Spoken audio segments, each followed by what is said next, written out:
Excellent. Councillor Van Koetenbosens, can you hear? Do your mic. Turn your mic on. Turn your mic on, yeah. My mic is on. Oh, it's on. Councillor Van Koetenbosens, can you hear us? I can now, yes. Excellent. Thank you very much. With that then, Thank you. I will call the special November 25th, 2024 special meeting of council to order at 6 p.m. And we are here for our budget, and we will get going right away because it's not a nice night out there, and I think we'd all rather be cozy at home. So with that, I will turn it directly over to Mr. Graves for some opening remarks, if you have any. Thank you, Mayor. Tonight, of course, is our second meeting for our budget, and I'm going to have Irina do that presentation, but we do have a couple of delegations that were requested to attend to talk about some of their specific projects, and this relates to their grant applications. So I would suggest we start with those. And I want to say too, just before we get into the budget too, there's been a great deal of work that's been done to get to this point, and we've gotten some numbers just as of recently, so Irina will be detailing some of those numbers. It's changing every day. So we'll be able to detail some of those as we move forward. Perfect. Just before we call our first delegation, I will ask if there's any disclosure of pecuniary interest at this time. Deputy Mayor Wilson. Thank you, Mayor, through you. I'll declare a conflict on the United Way Oxford delegation. Understanding we're not making a decision tonight, I don't believe, but this still is a request related to funding, so I'll recuse myself as part of that presentation. Thank you very much. With that, I will call upon delegation from Operation Sharing. Please come up to the lectern, please. Welcome.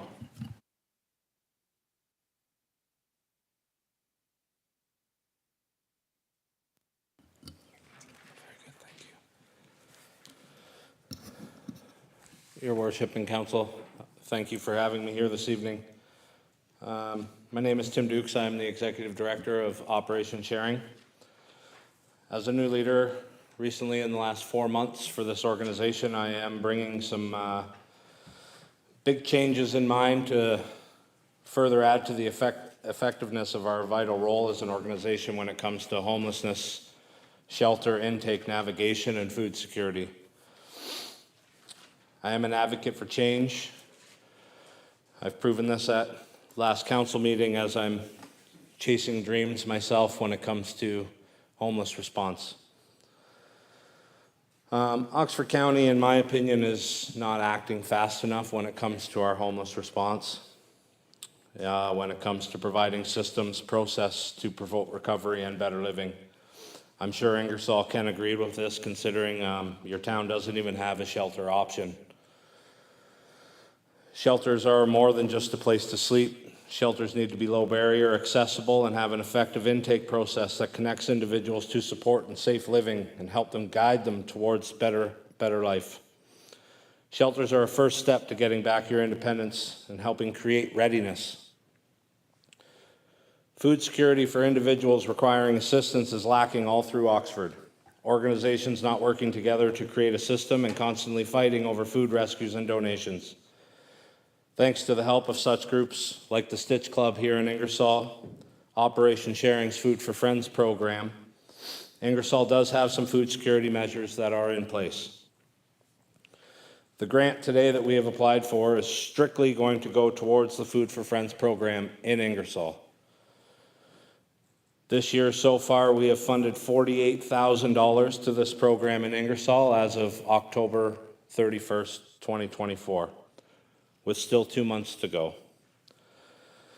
With an average of $4,000 to $5,000 per month, we're looking at around $53,000, $55,000 this year for the Ingersoll Food for Friends program. With a quarter program that runs at local grocery stores to help support this program with an average funding of about $8,000 to $10,000 per year. Leaving Operation Sharing with roughly $40,000 to fund out of our general funds for the Ingersoll program. Just to highlight this program, in 2023, Operation Sharing funded $213,000 towards this program across Oxford. This $15,000 grant that we are applying for today will help alleviate some of the cost and ensure that this program can be sustained and run in Ingersoll. If you feel that this program is beneficial in your community, which the rising number of individuals accessing it would show those benefits, by comparing today with the number at this point 1 year ago today, we are up 30 households that are accessing this program here in Ingersoll, which puts us at about a projected 50 extra households served in 2024 by year's end. I do strongly recommend that you support our grant request today. I promise not only Ingersoll, but every municipality of Oxford that I personally will do everything in my power to strengthen our strategies and processes when it comes to homelessness, mental health, and addiction, and our response. We need structure. We need all organizations and municipalities working together to create plans of organized action for all municipalities within Oxford that require assistance and guidance. We need to do better. Just to give you an idea of some of the numbers here in Ingersoll, as of October 31st, 2024,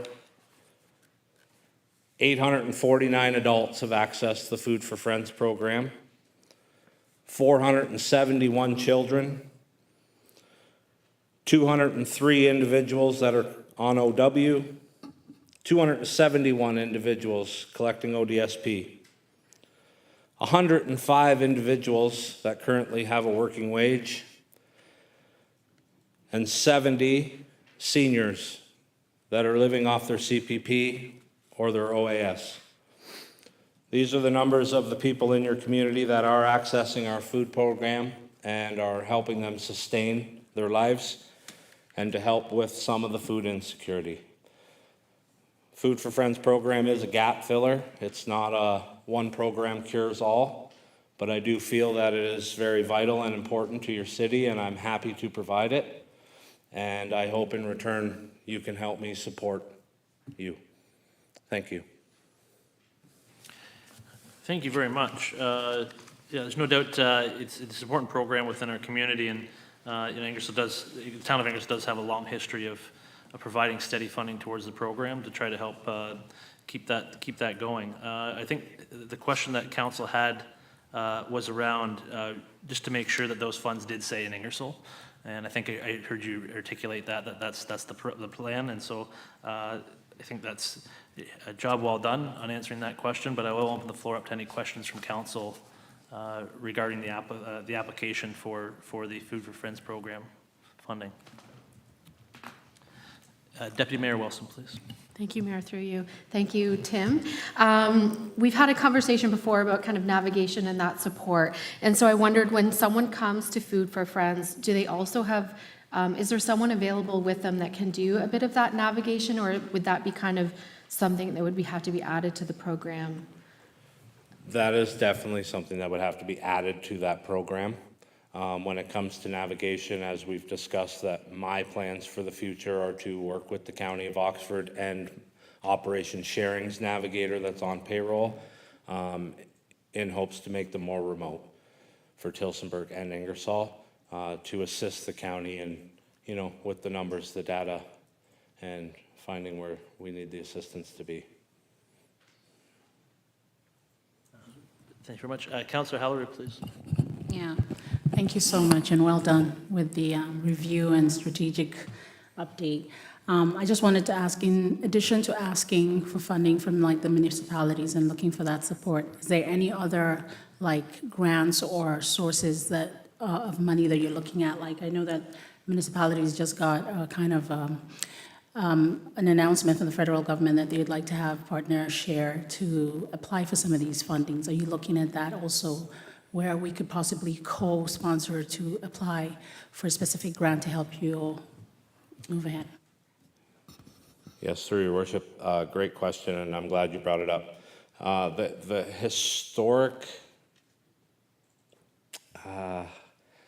historically at Operation Sharing, like I said, I've been in this chair for 4 months, so I haven't gotten through all the books yet.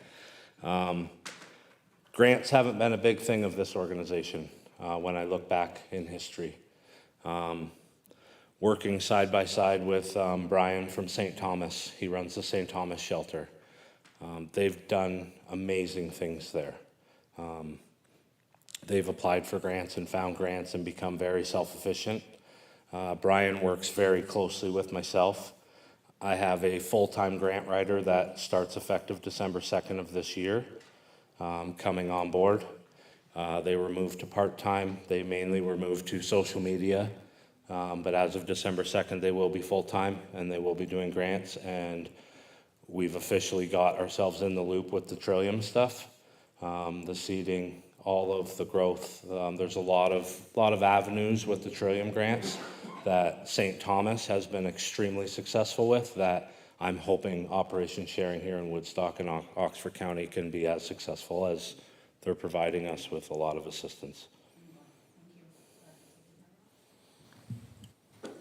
Any further questions, delegation? Seeing none, thank you very much, sir. Thank you. With that, Councillor Eust, do you have a motion, please? Yes, I do. Moved by myself, Councillor Liu, seconded by Councillor Hallerud, that the Council of the Corporation of the Town of Ingersoll receives Operation Sharing's budget presentation as information. Thank you very much. Any discussion? None. All those in favor? Opposed? That is carried. And we will now move on to our second delegation from Kelly Glisson from the United Way. Welcome.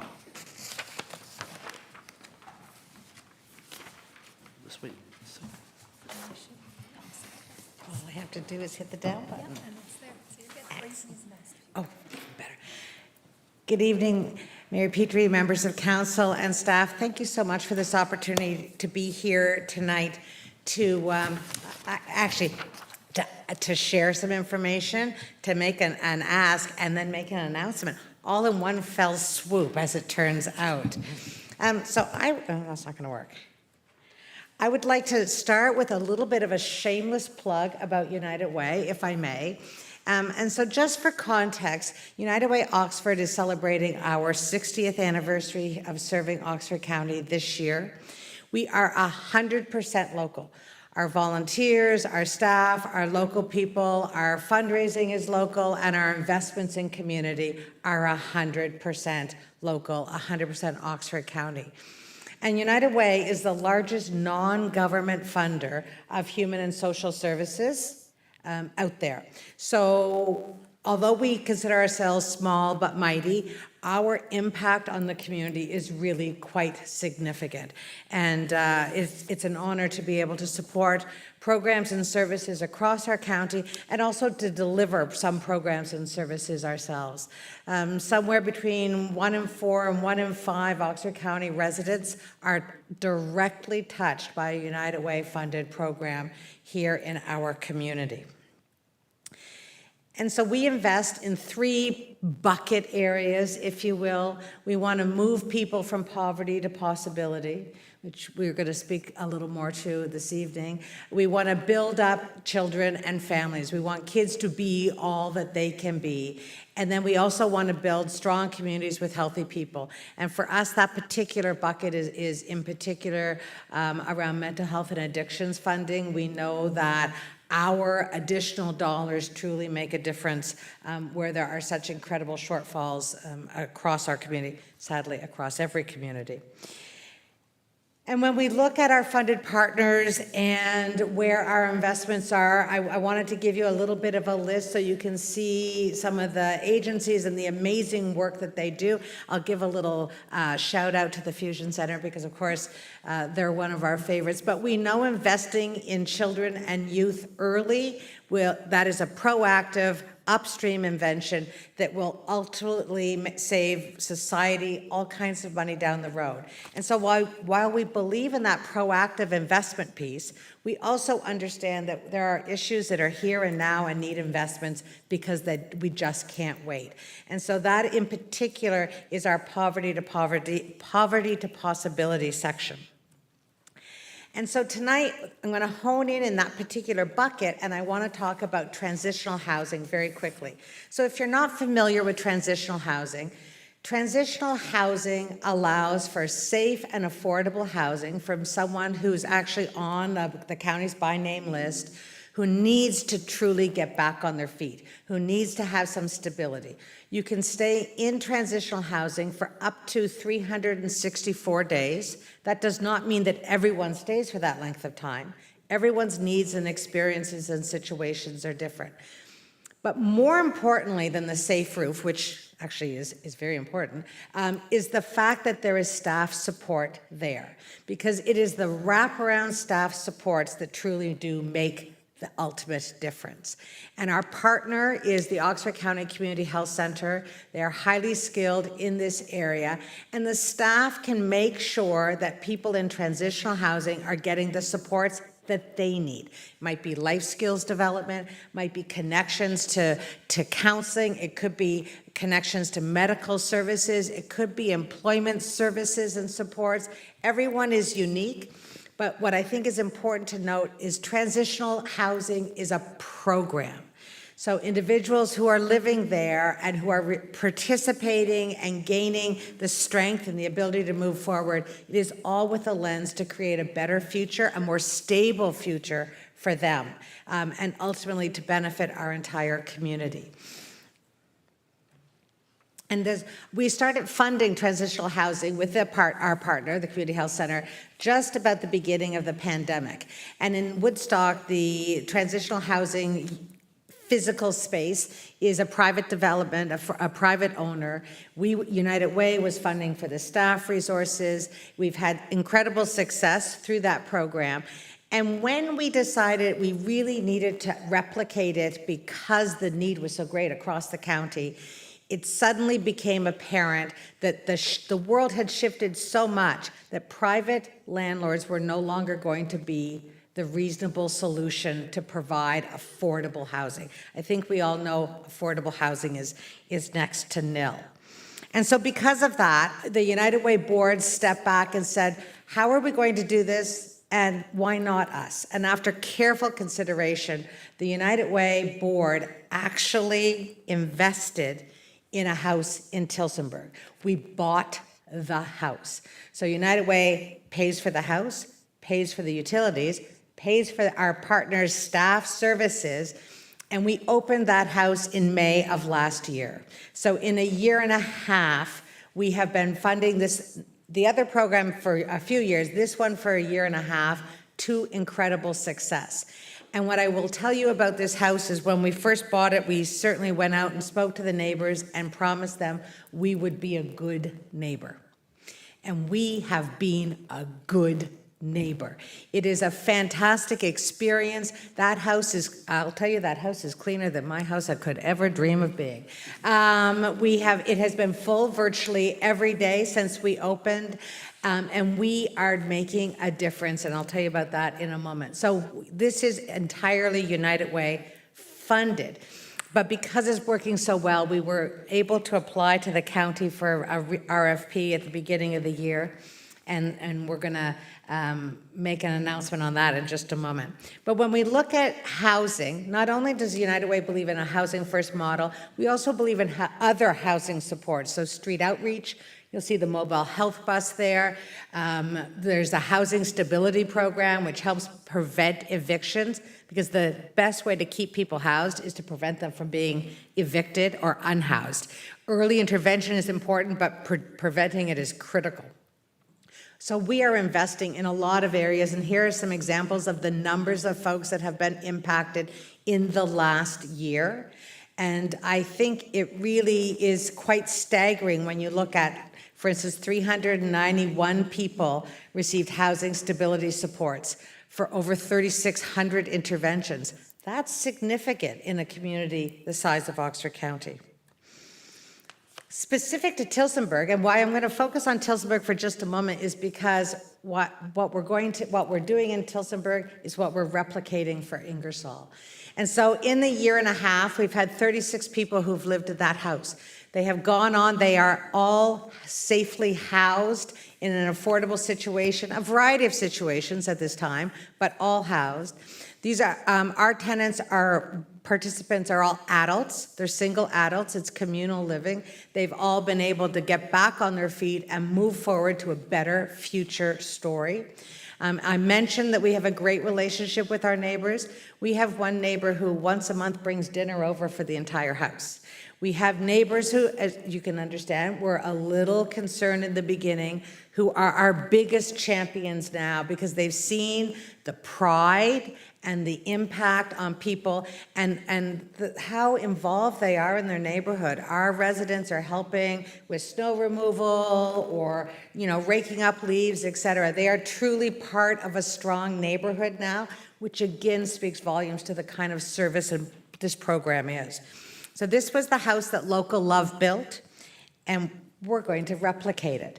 So with the support of the county, we were able to receive $500,000 towards a capital investment and a little bit of ongoing support. United Way is committed to this program, as is our partner. And so when I first submitted this application and when the board first made a motion to come to the town for a little bit of funding towards the house, we didn't have a house. As of last week, we have a house. We bought a house.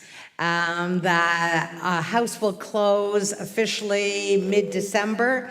It is our goal that we will have an open house early in the new year, February, maybe March at the latest.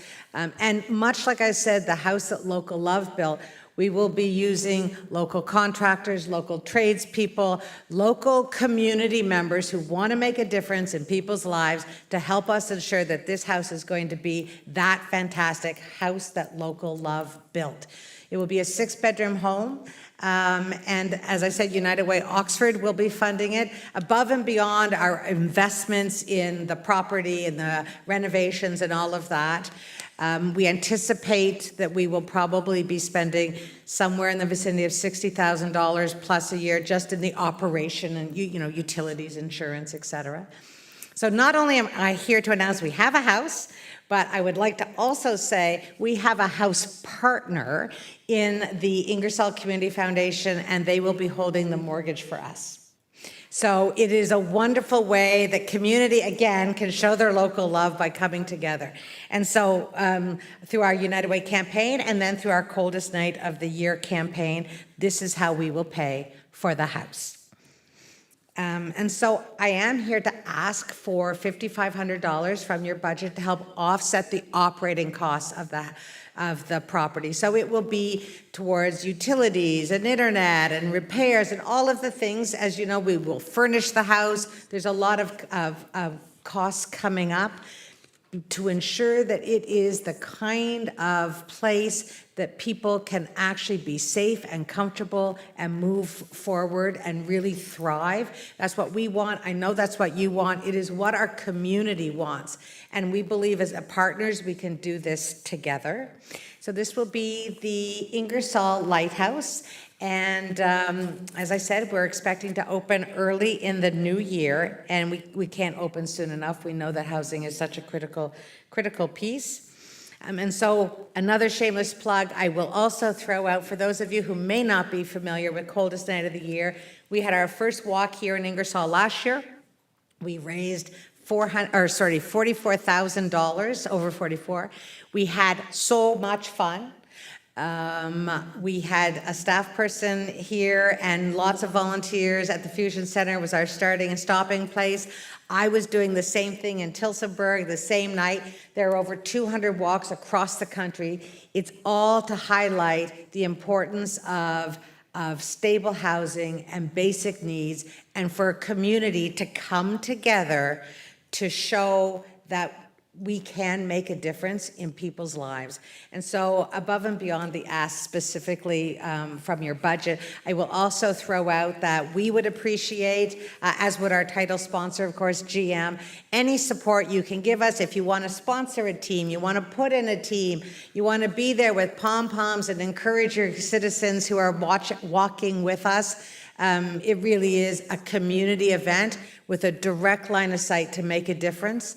And above, if we raise dollars above and beyond what we need for the house, it will only help us invest in the mental health supports, in the addiction supports, in the sexual abuse counseling supports, all of the extra pieces above and beyond this that United Way funds across our community.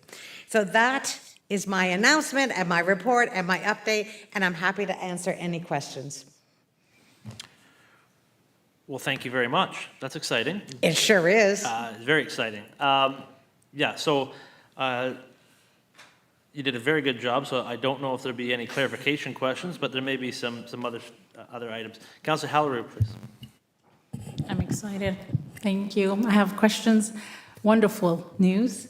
Question I have, since you are replicating what you have in Ingersoll, what you have in Tillsonburg and Ingersoll, what criteria are we using to find those who would actually get, first placements in the home? Perfect. Through the mayor, in order to qualify for the house, to be a resident in the house, you have to be on the county's by name list. So that's one thing. What I want to also mention, though, is United Way is funding other programs or has funded, for instance, like the mobile health bus, outreach bus, where we want to really try and concentrate, and we know Ingersoll needs additional supports above and beyond to make sure that the people that are here and need the help are actually on that list, because we know not all are. So that's really important, and we understand that situation. The other way that people can also get connected or get on the list through partner or connections to any of the other community services. So it might be mental health counseling, if they went to the hospital. There could be, if they connect with employment services and there's an opportunity there. So there's a number of doors that could open their way in. The other piece, because this is communal living, we also recognize it's not for everyone.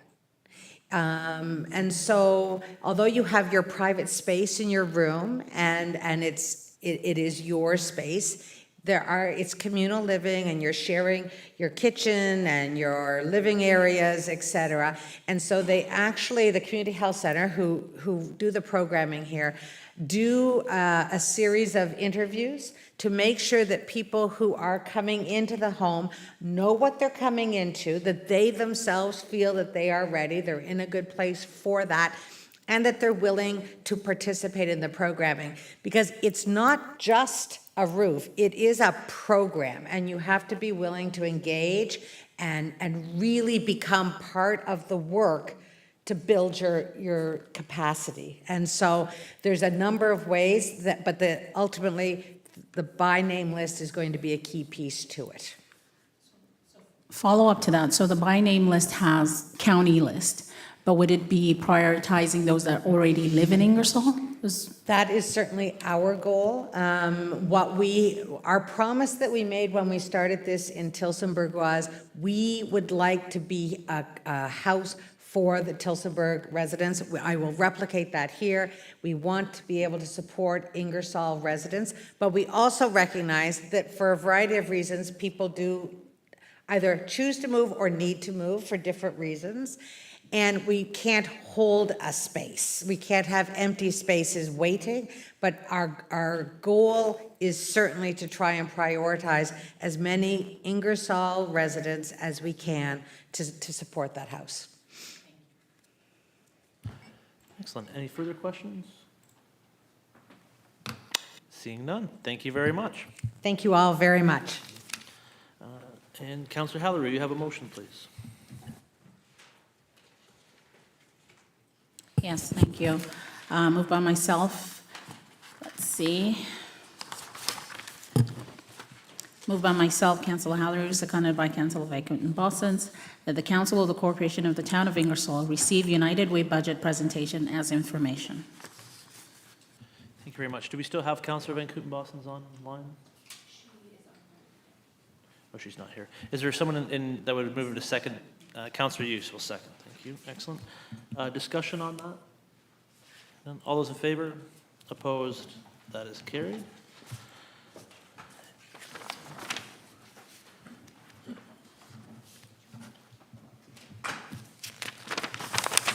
Okay. We will now move on to the budget presentation.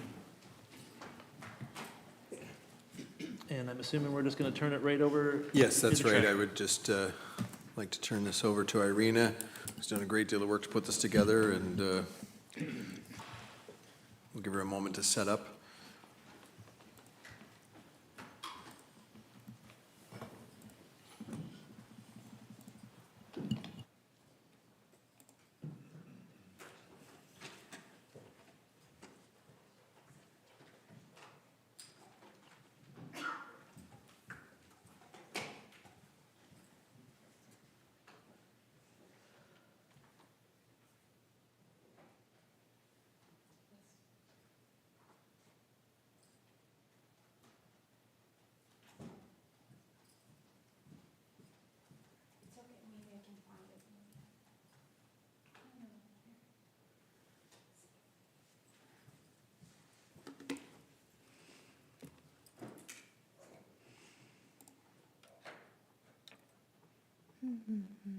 Oh, it's not on here. 1 second.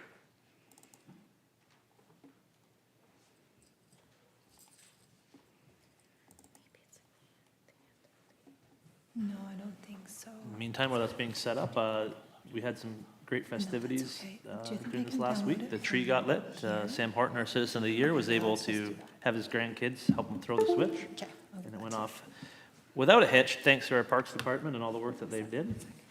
And of course, the fireworks went off as well, and Santa was in town quite a few times. So it's, including I saw him this morning, just by the cab stand. So maybe his reindeer broke down, I don't know, but I'm sure he got back home. Oh, no worries. Actually, why don't we just take a 5-minute recess? Councilor Hughes moved, seconder. Deputy Mayor Wilson, all those in favor? Opposed? That's carried. Well, 5 minutes, so.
Okay, we're back in order, and we will turn it over to our treasurer. Irina, please. Thank you, Mr. Mayor. Tonight, we will present the second draft of the operating and capital budget.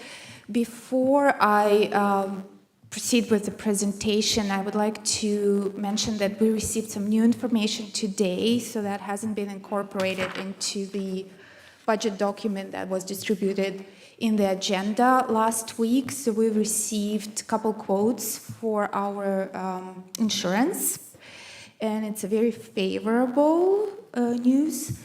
So that, yes, that's good news. Otherwise, I wouldn't be too in a hurry to announce. Yeah, so it's favorable. So it changes a little bit of the percentages, our levy increase as presented tonight. So I will, once we get to the insurance portion, I will update council, but it changes pretty much everything in terms of levy increases. Mr. Graves. Before we leave that, I'd just like to point out that I don't think we've ever heard the treasurer say insurance and favorable in the same sentence. I don't remember ever. Yeah. So I that's just want my to clarify, first it is time in 10 favorable. years. Yes. And I mean, it's favorable. Yes. Yeah. Should we lock that in before we announce it's too favorable? So we have held 2 budget meetings. Tonight is our 3rd budget meeting that is designated. Hopefully, it will be full of discussion and deliberations. And the last budget meeting is scheduled for December 16th. Hopefully, that's when council approves both budgets, capital and operating. As I mentioned, this changes. So that just gives a summary of the budgets for 2025 through 2027, with the budget for 2025 fiscal year projected at 5.4% levy increase. So if the insurance, as I hope, so we received 2 quotes. It's just hard to now present this knowing that information. So we received 2 quotes. So one from our current insured, Intact, and the second one from BFL. So both are favorable. So I have budgeted about $600,000 in this draft for the insurance, but Intact came in at $470,000, and BFL at $440,000 roughly, give it or take a couple $1,000. So even if we take Intact's quote at $470,000, it's $130,000 savings compared to what's in the package as presented tonight. So that translates into not 5.4%, but 4.7% levy increase. The 4-year average will remain at 5.7%. However, the 2025 will decrease by about 0.8%. So that number will change again. So it will be about $270,000 increase as compared to what was presented last year. These numbers, the additional revenue requirements won't change because they're not directly impacted by the renewal. However, there's another change that came in since the last time we met. So OMPF funding, so we projected a $30,000 decrease, but it has been confirmed that OMPF will remain at the 2024 level, so it's an additional $30,000. $31,000. So the expenses, no change in these expenses. However, if insurance is not on the list. So no change in the budget operating revenue sources, it will pretty much maintain the same apportionment, about 82% tax levy, and the rest is between the grants, reserves, and interest and user fees and service charges. Total expenses will change a little bit, but looking at 3-year total, it's not going to have that big of an impact. So, and the capital budget, of course, the insurance renewal has no impact on the capital budget. However, since the last submission, since October submission, the numbers have been revised, but not for the next 3 years, but rather from 2028 to 2034. We've added few projects from the development charges background study that were missed in the initial submission. So I've updated them to ensure that we are not missing anything. So that increased our total requirement for the next 10 years from $88 million to $96 million.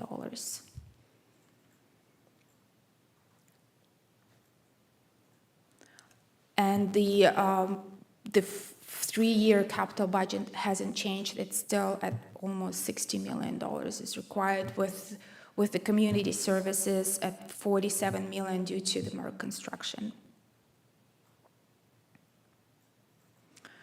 So again, the operating budget as presented on the agenda was at $19 million, or 5.4% levy increase.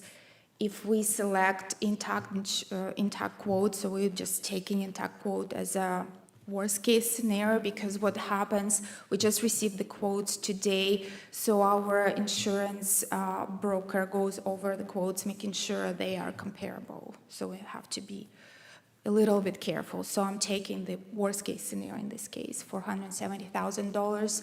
So the operating budget will be about 19 million, still 19 million, but the levy increase at 4.7%. The transfers to reserves, 4.2 million, and capital budget almost $13 million. There's also some other new information. As I already mentioned, the OMPF grant, and we also received our Sun Life renewal from Mosey & Mosey, and there was savings about $41,000 there as well.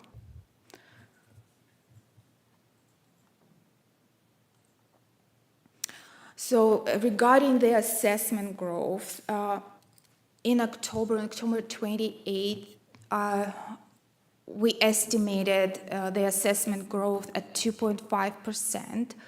We haven't received the final numbers from MPAC yet. We checked today, nothing, but they have released preliminary numbers, and they projecting 1.7% growth. So it's less than I projected in October. However, this number is not final. Let's hope that this is the worst case scenario. So once we receive that, I will provide that information to council, and we will recalculate the impact on the median residential dwelling. So the highlights remain the same as presented in October. We continue transfers to reserves, $4.2 million, $750,000 in funding for Merck, no new debentures. We're addressing the increases in policing costs and continue to support local nonprofit organizations. Again, the tax impacts with the revised growth information at 1.7%, I estimated at 3.7% or $80. However, with this new information, it will be less, about 3%, not quite 3%, maybe $3.97 or $65. So much more favorable outcome for a median single-family home. Again, the tax dollars, the average tax bill, this number will change with this new information, but the percentages will remain the same.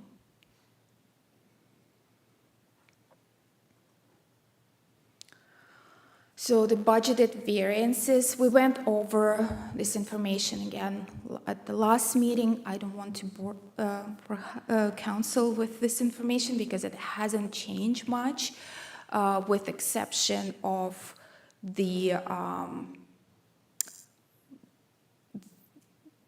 OMPF, that it remains the same at the 2024 level.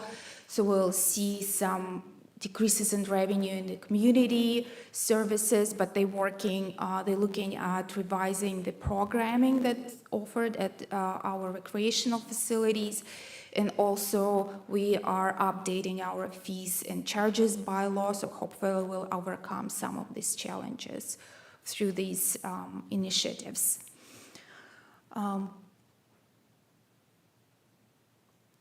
The supplementary taxes, 36, and the grants reduction of 30,000.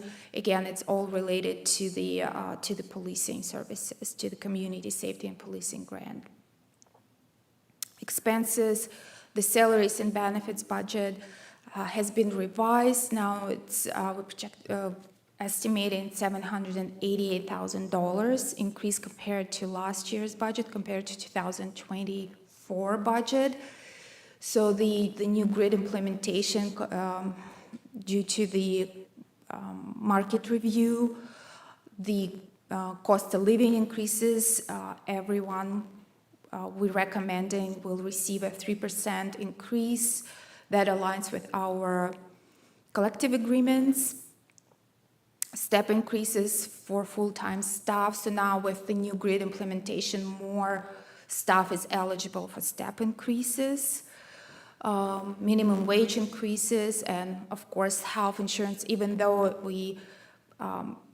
it's not as steep as I projected originally, we'll still see some increases in the health benefits. An addition of a human resources coordinator and 2 additional volunteer firefighters. Again, insurance, this is incorrect as of today. The program expenses are projected to increase by $20,000. There are 3 contributors into this increase. Professional fees, we're projecting to see a decrease of almost $60,000. So it's due to the couple studies that have concluded this year, so we're not projecting anything like for the next year in that regard.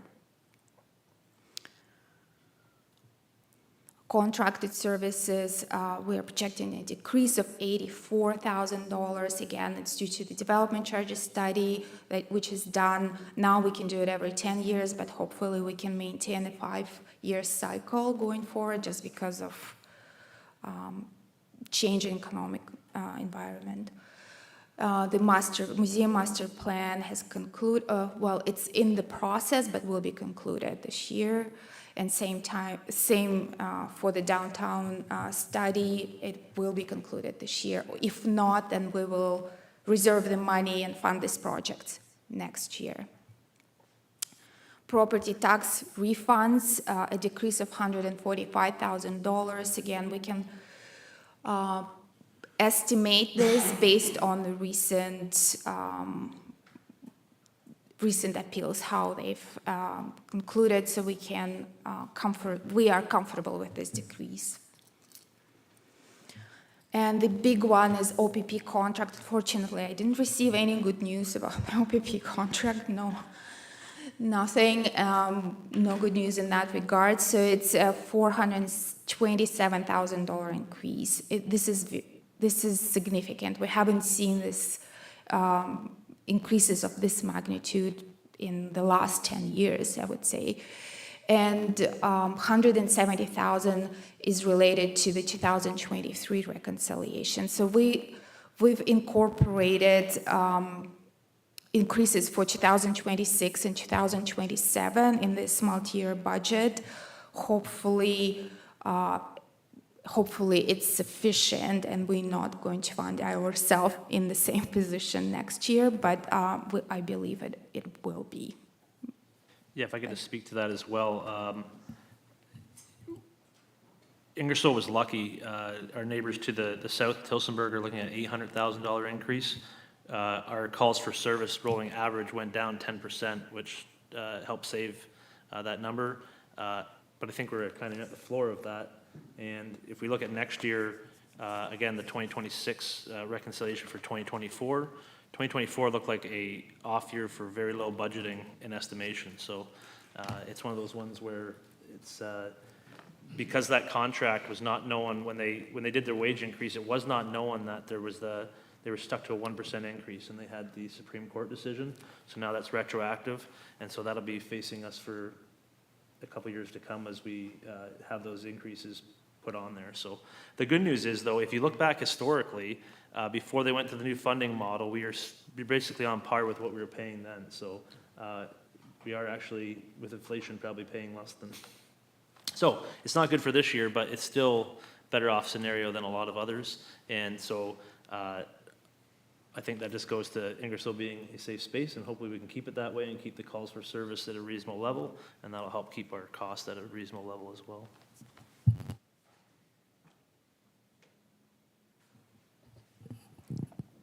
And we repaid one of our debentures. So 2024 was the last year, so we're saving $150,000 going forward. So now I will move on to the departmental highlights. So we have here department heads, and I believe Kyle Stefanovic is on the line in case council has questions related to the community services budget, but I will try to answer them before I defer to Kyle. Since Kyle is away on vacation with his family, is council interested in maybe doing that one first to see if, make sure that we can get Kyle back to his scheduled time off? Is that okay with you, Irina? I don't know if it's okay with me because we have to be here and Kyle is in sunny and warm Mexico. So I would make him wait, but. Okay, so I'll try to scroll down to his, I'm sure he is, just not.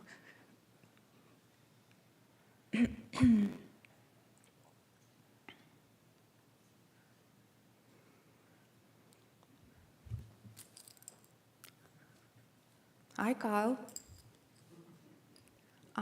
Nobody's jealous of you whatsoever. And I don't have the presentation.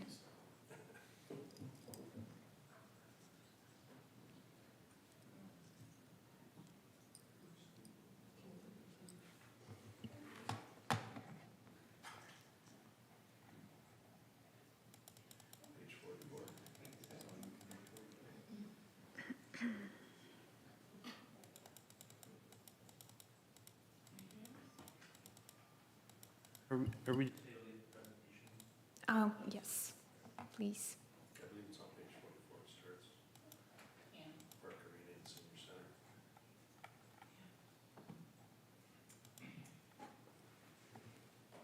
Thank you.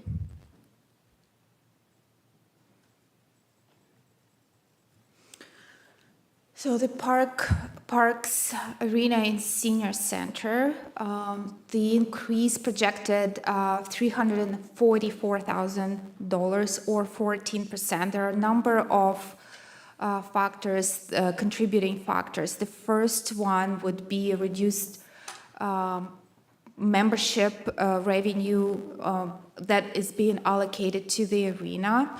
So it's required additional $45,000 in tax levy. So this is strictly an apportionment of membership revenue between different parks and recreational facilities. So before we used to apportion based 30 and 10% to the fusion center. So we have revised that formula. So the parks, senior center and arena, they just not receiving the 30% of memberships. Also, cost of living, collective agreements, compensation review, and health benefits increases. So it's additional almost $130,000 for these three areas. And reserve transfers to reserves to fund MERC, additional $150,000. And also, we increased transfers to equipment parks, equipment replacement and facility upgrades by $20,000. So that's the main contributing factors to the $344,000 increase for these three areas. If council has any questions regarding that. Councillor Halleru, please. Thank you. The question is to Kyle. I just want to make sure, I'm just worried what, the reduction in membership revenue allocation. I want to make clear that it's about the maybe renewals that have been happening, not because of the membership is down. Can we clarify? No. So the membership is actually projected to, the membership revenue is projected to increase by almost, I believe, $28,000-$30,000. It's just strictly the allocation formula. Any further questions on that? Seeing none. So the next area is Victoria Park Community Center. The proposed increase is 2% or $37,000. Again, there are a number of factors. The first one is the revised membership revenue allocation. So now we're allocating more to the Victoria Park Community Center. So it's $73,000. The user fees and program revenues, unfortunately, have decreased due to declining participation, and it's across various programs. I believe the summer camp is one of them, and some of the adult programs that are offered at the Victoria Community Center, so that will require additional $83,000 in taxation to cover these decreases. Kyle and his team are working diligently on revising the program offering. I know, council is aware that we have concluded a survey, so the results of the survey will be presented to council shortly, so how we can revamp the programming. The payroll expenses are additional $200,000, $203,000. Again, it's the compensation review, cost of living increases. It's health, group insurance, some participation in OMERS that we offer now for part-time staff. So there's a bit of an uptake by part-time staff on this offer that translates into additional cost for the town, and also additional part-time hours for reception staff at the community center. So the total of $200,000. And we reduced transfers to the BCC reserve. So we reviewed the 10-year capital forecast, and we reduced the transfers by $160,000. But it's not going to impact our ability to fund any future projects for the next 10 years based on our asset management plan and the 10-year capital forecast. Council Hughes, please. Thank you. Through you to either Irina or Kyle.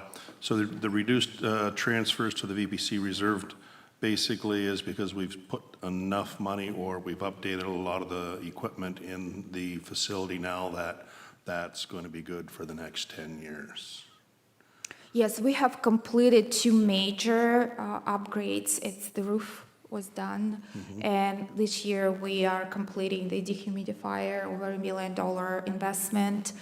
So for next 10 years, the capital budget is presented, and looking at the reserve balances and transfers in and out, we have sufficient funds. to support that plan. Thank you. I just want to say, like, this is, and we'll see it throughout here again and again, but this is where actively managing and asset management come into play. We're now seeing reductions. A lot of communities are seeing massive increases. Those plans are kicking in, and so it's saving us money over time. And so we want to thank each and every one of staff, and in this case, Kyle, for doing that active management and making sure that it's, you know, we're putting the right amount. We're just not overfunding it. We're not underfunding it. We're trying to get it right to make sure everybody's taxes are not being, you know, we're not asking for money we don't need. So that's a good sign that things are coming along.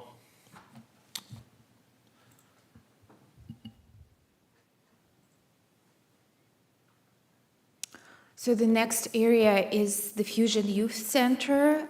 It's an increase of $94,000 or 11% as compared to the 2024 operating budget. There is a reduction in program revenues due to the summer camp no longer offered at this location, so it's going to be offered at the VPCC only. There were some challenges with offering summer camp at the Fusion location. Maybe Kyle can offer more information about it. We can, sir.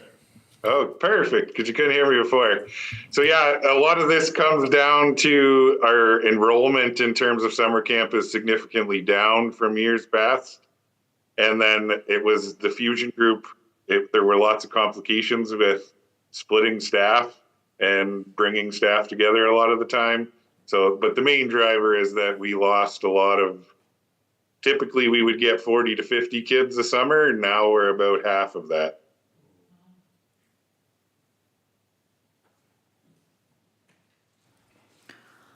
Okay, thank you, Kyle.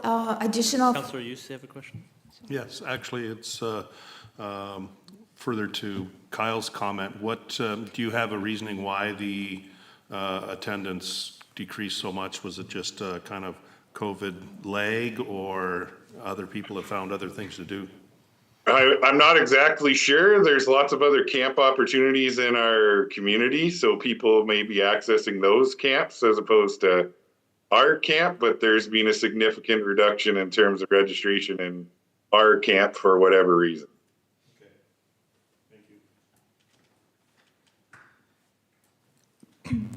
Thank you. Thank you. The payroll-related expenses are additional $42,000. Again, it's the same compensation review, cost of living, group health insurance, minimum wage increases, and greater participation in OMERS by part-time staff. There's also a couple new pieces of equipment that are required at the Fusion Center. They need new refrigerator and a new gaming couch. I wonder what it is, but it sounds interesting. And the transfer to reserve was increased by $45,000 based on a 10-year capital forecast. So there are a couple projects there that are significant, and require significant investment.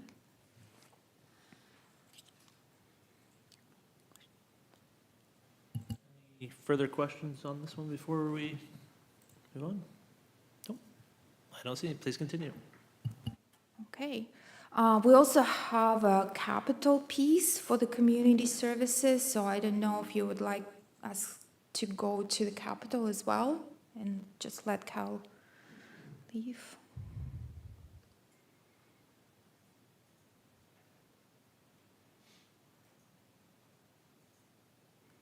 Okay. So the first, and it's the first project, is the multi-use recreational center. So we are beginning the project through servicing. So we have budgeted $5.5 million for land servicing and bringing services into that location, the project management, and also additional $1.5 million for the drawings, any engineering specifications, and perhaps begin our fundraising campaign. Or everything will be funded through the arena reserve.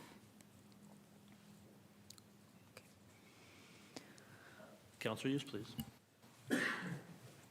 Can you remind us what the arena reserve is currently at, the level? So at the 2023, at the end of 2023, I believe it was, I don't quite remember, I think it was $4 million, but don't quote me on that. I don't have that information in front of me. But we also sold some land this year, so hopefully we can top up this reserve with the proceeds from sale. So we are projecting the balance. Just a minute, I will have that information.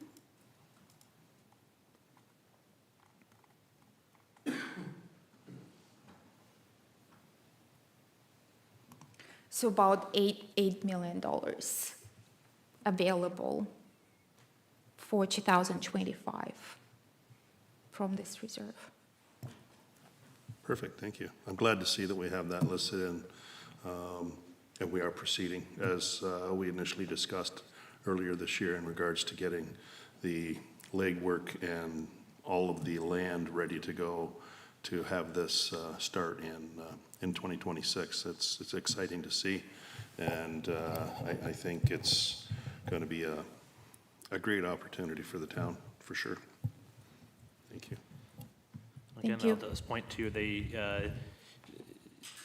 town's strong reserves, having that option to be able to do that and not have to go into debt right off the beginning, to be able to use some of those savings that the town's saved up. So again, a strong financial position has put us in a good place, and according to those land sales have also done that. So, and the partnerships that we've had on the land to begin with, we've been very lucky having the group farms come to the table, and we're in a very favorable situation with this one, but it is, I agree with you, Councillor Hughes, it's very exciting to see that stuff's gonna happen, and we're not gonna have to go into debt for it just yet. Yes, it is very exciting. I have to agree. So the next project is Trails Network. So this draft allocated $230,000 from the CCBF, which is formerly federal gas tax. However, since I received an update from Kyle, because they had a Trails Committee budget and they approved the vision for the next 4 years, and it requires significantly more. But for 2025, so we've allocated $230,000, but I believe they approved it as $254,000. So we will require additional $24,000 to fund this project. But we have funds in the Trails Reserve, so we can use that reserve to fund the shortfall. Or we can just update fund it 100% from the federal gas tax if needed. So we have a couple options, what I'm trying to say. So the band shell, the project, $180,000. This project has been carried forward, so it's not going to be completed this year. And it's pending the designation of this structure as a heritage site. So we are awaiting that designation. So perhaps that number may potentially change, but we hope not. 2 playground projects, one in Jim Robbins Park and Woodhatch Park. Both estimated at $95,000. No debt. We'll fund one from the reserve, and the Woodhatch will be funded from the Parkland Dedication Fund. The project Creative Arts VPCC driveway retaining wall repairs, $60,000. Again, it's reserve, and repairs to north and south diamond outfield of $50,000 will be funded from reserve as well. Council has any questions regarding these 2 projects? No? Councillor Hughes. Thank you. The retaining wall repairs, those are the ones that were discussed about where the old grandstand used to be. Where they're gonna is that the retaining wall that's being referred to here? Yes. Okay. And that's. It is getting rid of the retaining wall and re-landscaping all the way along there, including the stairs where the memorial plaque is, essentially the whole entrance into the Creative Arts Center. Okay. And $60,000 is a. That was the quote we were provided, actually a little less than that when we were doing budgeted. Okay, thank you. Councillor Hallery, please. Yeah, thank you. To Kyle again, just curious, does that mean we're gonna have like driveway paved? Like the parking lot? No. Or is that just? No, this is just to re-landscape the retaining wall that's collapsing as you drive into the Creative Arts Center. It's getting rid of that retaining wall and re-landscaping the land there. Oh, so nothing with the parking lot or, okay, Nope. all right, thanks. Deputy Mayor Wilson, please. Thank you, Mayor, through you. If I could, I just wanted to jump back to the previous slide with the trails and the two playgrounds. The Accessibility Committee and the Trails Committee had been doing a little bit of back and forth in terms of accessibility standards. So I was just curious, I guess, where they landed and what the intention for accessibility is on those trails. And then I guess further to that, if there's any consultation with the accessibility around the playground, or if that's, maybe the clerk knows if there's a requirement for that conversation to happen before the playground is, I guess, what they're actually going to install, if there will be some communication in terms of the accessibility committee. I can speak to the trails. So the trails would, right now, based off the 254,000 that Irina was talking about, that'll be updated in here. That's to complete the section that Kiwanis now owns, what would formerly be the Murray Burndall lands. So that's completing that section first, and that's paved at $254,000. So from an accessibility standpoint, I believe that would meet what the accessibility committee was looking for in terms of a hard surface. In terms of the playground replacements, all the playgrounds are AODA compliant, but if you want to add special features to them, that can be done. It just gets all lumped in as part of the RFP process. So if we wanted to add an accessible swing or something like that, it just would go as part of the RFP before it went out.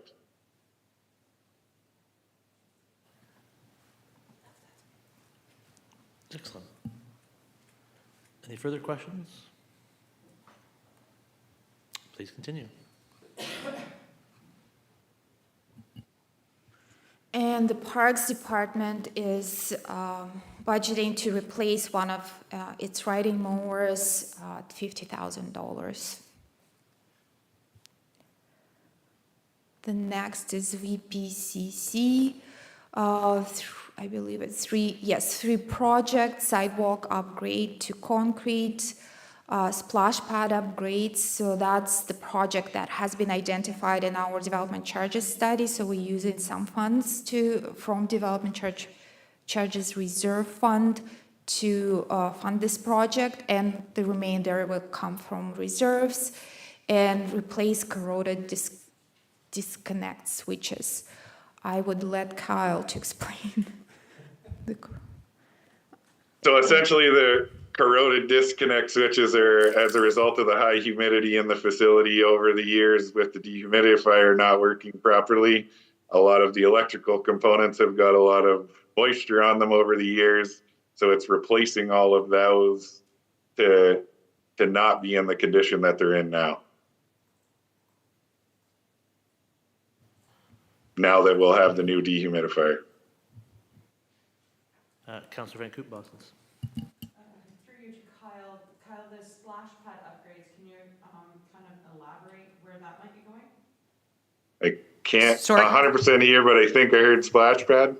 I just realized that my mic was on instead of off, and I turned it off, so my apologies. The splash pad upgrades, can you allude to what that might be? it would be upgrading a lot of the features to be, so like the pelicans and water buckets and stuff that are there right now, it would be replacing some of those and going to more low flow that use less water. Essentially all those features are original to when the splash pad was first installed. So it's just upgrading them because they've had a lot of wear over time. So it's just upgrading it and getting to the new low flow that use less water. Councilor Hughes, please. Staying with the splash pad upgrades, what is the breakout between the reserves and the DC?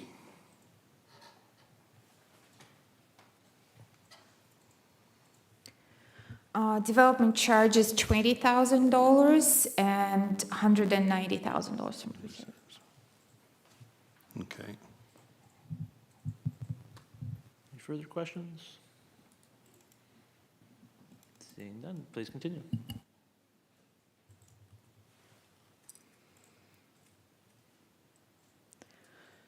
The youth center, one project to replace HVAC rooftop unit, $70,000, and will be funded through the federal gas tax. And I believe it's the last, Kyle, I believe it's the last HVAC-related project for the youth center, right? Yeah, it should be.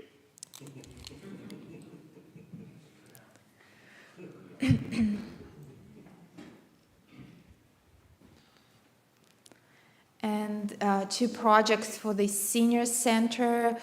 We are upgrading, so the senior center, the installation of an elevator and upgrades to the second floor to meet accessibility standards, and also install the heat trace on attic piping to prevent from freezing. But you can add more to this, Kyle, if you would like to.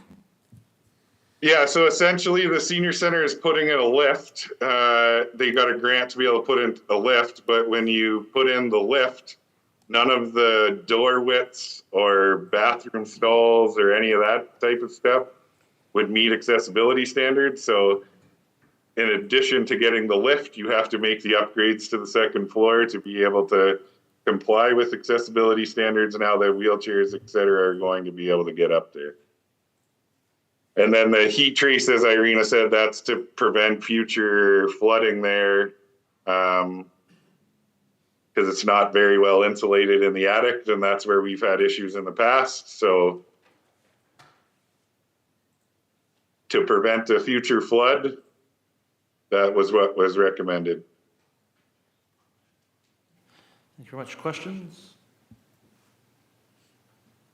Seeing none. Thank you. And that concludes the community services, both operating and capital budget. Okay, I'm just going to get Councilor Van Kootenbossen back in. So, is there any general questions or comments while Kyle's still on the line that we would need him for? Councilor Hallery, please. Hi, Kyle. In Hello. reference to the earlier comment about accessibility standards, I know that in the committee we were working on some base standards. Have you had a chance to have that conversation with our chair and understand where we were going with those minimum standards? Yeah, I think there needs to be some further communication between the trails and the accessibility committee to go forward with what is a set criteria. So I think there's still some more work to be done there. But You are aware, that's Yes. important. Okay, thank you. Any questions or comments? Councilor Hughes? Thank you, through you to Kyle.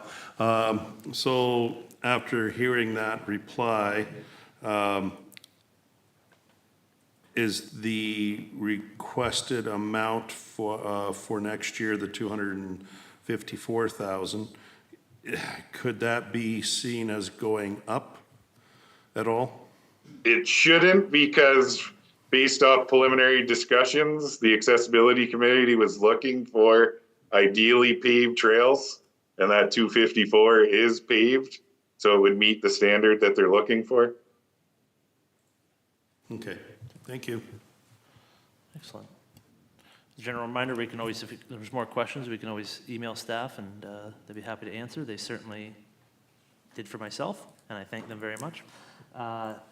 If there's no more questions for Kyle, please enjoy the rest of your vacation, sir.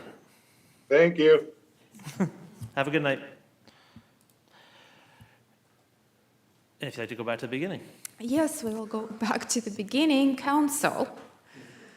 So looking at council, we're projecting $36,000 increase or 14%. So it is mainly due to the market review, and council approved the honorarium increases. So it's incorporated in this number. Health benefits increases, so it's additional $34,000. Professional fees, it's mostly legal. Integrity commissioner, additional $1,000. So I understand that the budget, I believe, is $5,000 in total, may not be sufficient, but we have legal reserve fund that could be used for any overages. And if in 2025 these funds are unutilized, we can transfer them to the reserve for any future legal needs. And we've also added additional $800 for mileage for council for any travel to conferences or any other meetings. Any questions from council? Councilor Hughes, please. Thank you. It's to do with the market review line and increase in benefits for council. With the new pricing from the benefits company, is that still effective at $34,000 or whatever the difference is between the market review? The new pricing has been incorporated in these numbers. Thank you.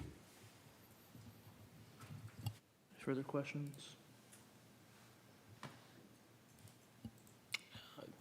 Please continue. The next is CAO, for $43,000 increase or 11%, mainly attributed to the compensation review and COLA increases. There is also a couple items. There is some savings, some additional funds needed for professional services. But overall, that's the explanation. Councilor Howard, please. Does this include the additional hire? No? No. No, because that would be more.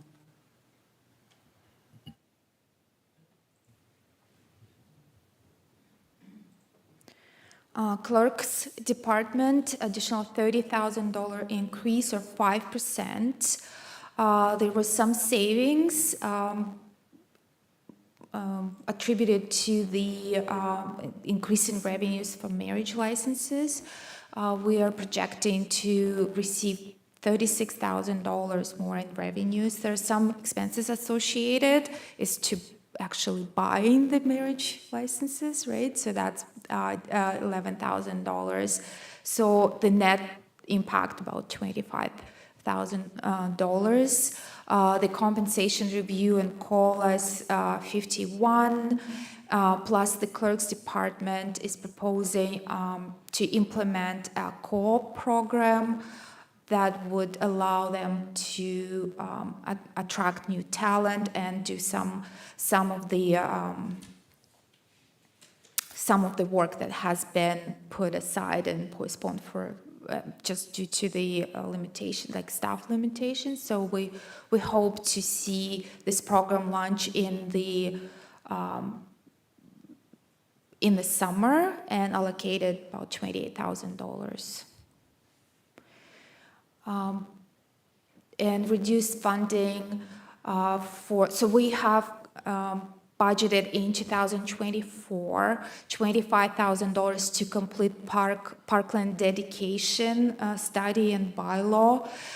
So this project is under a review as it requires a bit more resources, so not only in terms of funding, but also in terms of defining the scope of the project. It's a little bit more involved.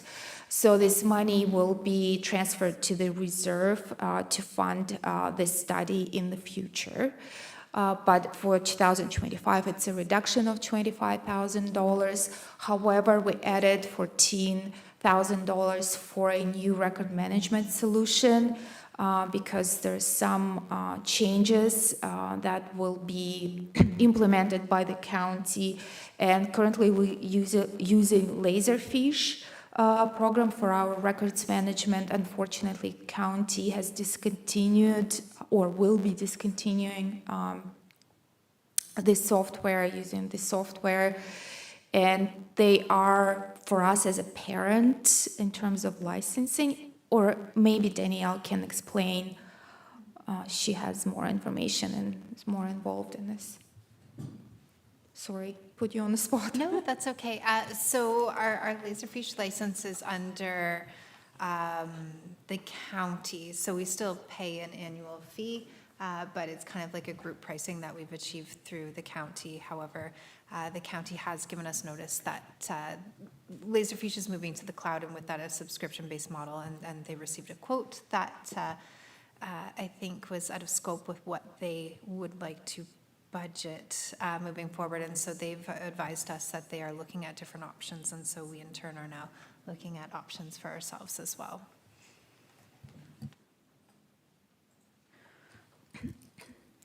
But we also realized $6,000 in savings as we budgeted for a communication and community engagement application in 2024, but this project is under review, so it's the $6,000 are not required in 2025.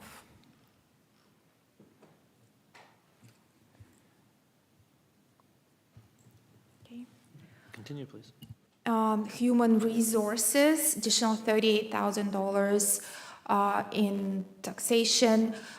So mainly it's the compensation review, COLA. We're also proposing a new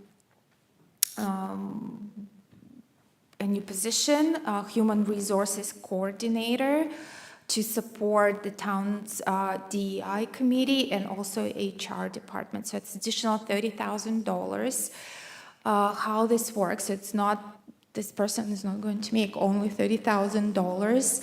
However, it's a combination of factors because we budgeted, if council may recall, for 2024, we budgeted like a part-time position of HR coordinator, health and safety, am I correct? Health and safety, I believe, coordinator that is being shared with Zora Township. So some, like partially, these wages have been incorporated in 2024 budget. There is also some savings in 2025 as our human resources manager is currently on maternity leave. She's coming back midway through the 2025, so we are saving some money there. So that's why it's not the full, it's not as large as it could be. And we also will require some new equipment and furniture for the new HR coordinator. So we're working on adding new offices, and it's about $6,000 for the furniture and computers, any other telephone, stuff like that.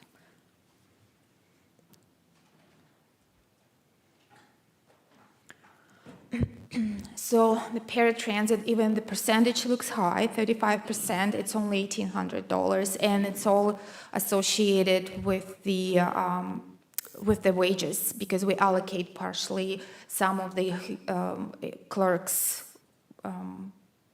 department wages to the paratransit because they take calls and manage this program. So it's all associated with that. Crossing guard, about $9,500 increase, and directly attributed to the compensation review and cost of living increases.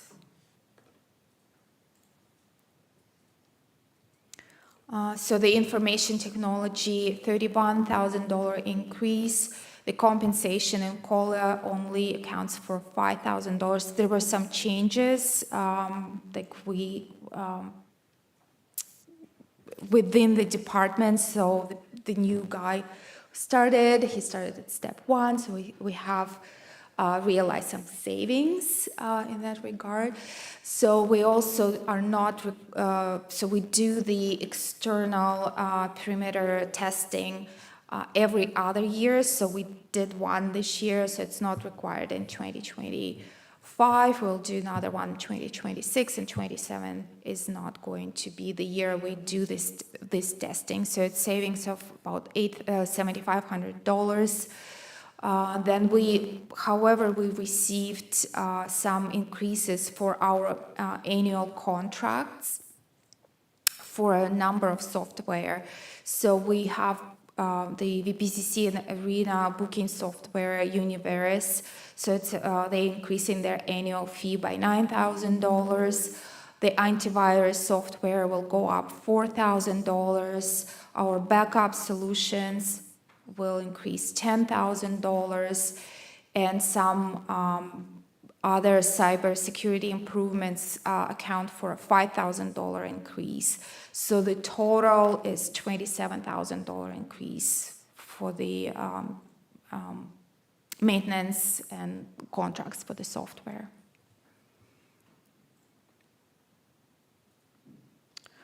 So the treasury, it's a reduction of $9,000. However, there are a lot of stuff that is not really, I would say, treasury related. For example, the insurance expense is coded under Treasury Department, but it's a town-wide expense. But we are seeing a reduction in investment income, mainly due to the decline in interest rates and cash balances, because we'll have to pay some high dollar bills for the MERC and other capital programs. The compensation review and COLA, it's additional $27,000 for 5 staff in the Treasury Department. The insurance will change, that number is not correct. And we also paid off the debt of $150,000 that is grouped under the Treasury Department. Councillor Hughes and then Councillor Halleru, please. Thank you. Through you, Mayor. So obviously, we're all looking at the increase for 2026 of $238,000. Is that basically a majority of the fact of the savings of the $150,000 of the debt, and then the other savings from the compensation review and the reduction in the investment income? Or what are we looking at for 2026? I know we're talking 2025, but is there an explanation for the higher increase in 2026? Yes, there is an explanation, and I'll just have to pull the actual handy spreadsheet.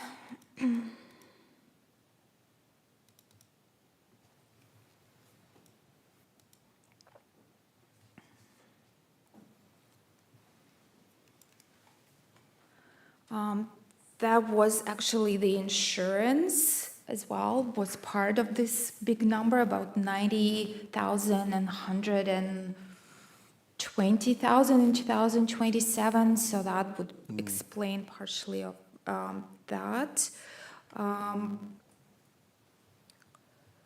So yes, the debenture 150,000 savings are not going to be realized in 2026 and 2027 because the debt is ongoing, whatever we have so far outstanding. Yes. So that would be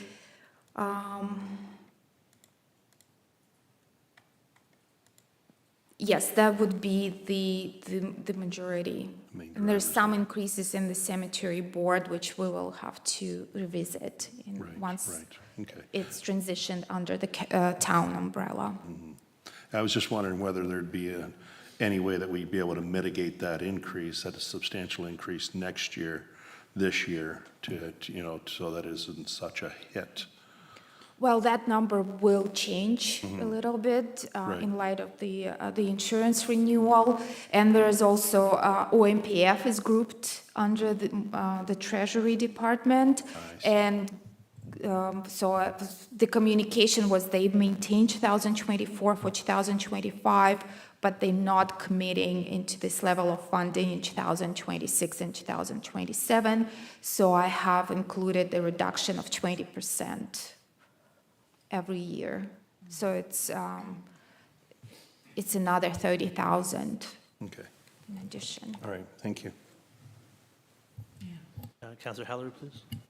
Oh, no, that was the same question, kind of, I had, I was wondering. Yeah, thank you. I just wanted to highlight, again, we're saving $150,000. Our debt payments are down to $197,000 a year. You know, there's local municipalities that are paying $1.8 million. So again, that leaves us a lot of flexibility to be able to have those lower tax increases because we're not having that debt come back on the operational side. In fact, it's going the other way. And so it's again, those reserves and the debt savings are now becoming real assets as we're trying to move towards those larger capital projects and making sure they're there. So I know one thing that the Treasury Department works harder than anybody else to make sure their budget's in line. Because in other words, it's hard to keep other people from doing different things. So I know that every effort is made to be able to to keep it in line. But it is a difficult one because, like you say, there's a lot of things that are affected in the Treasury budget that are just not, that are corporate-wide. Corporate-wide, yes. Is that something you would see, we've had this debate before about, I'll use the county example, they use interdepartmental charges to try to spread that out, but that's a lot of accounting as well, which would increase workload. Yes, it's increased administrative. It's just time consuming. So we will look into that. We will revisit. But for now, it's just even for comparison to prior years, that's how it has been allocated before. It's just easier for us to maintain that, just for comparative purposes. But we can revisit the actual grouping going forward. Yeah, It's the grouping makes.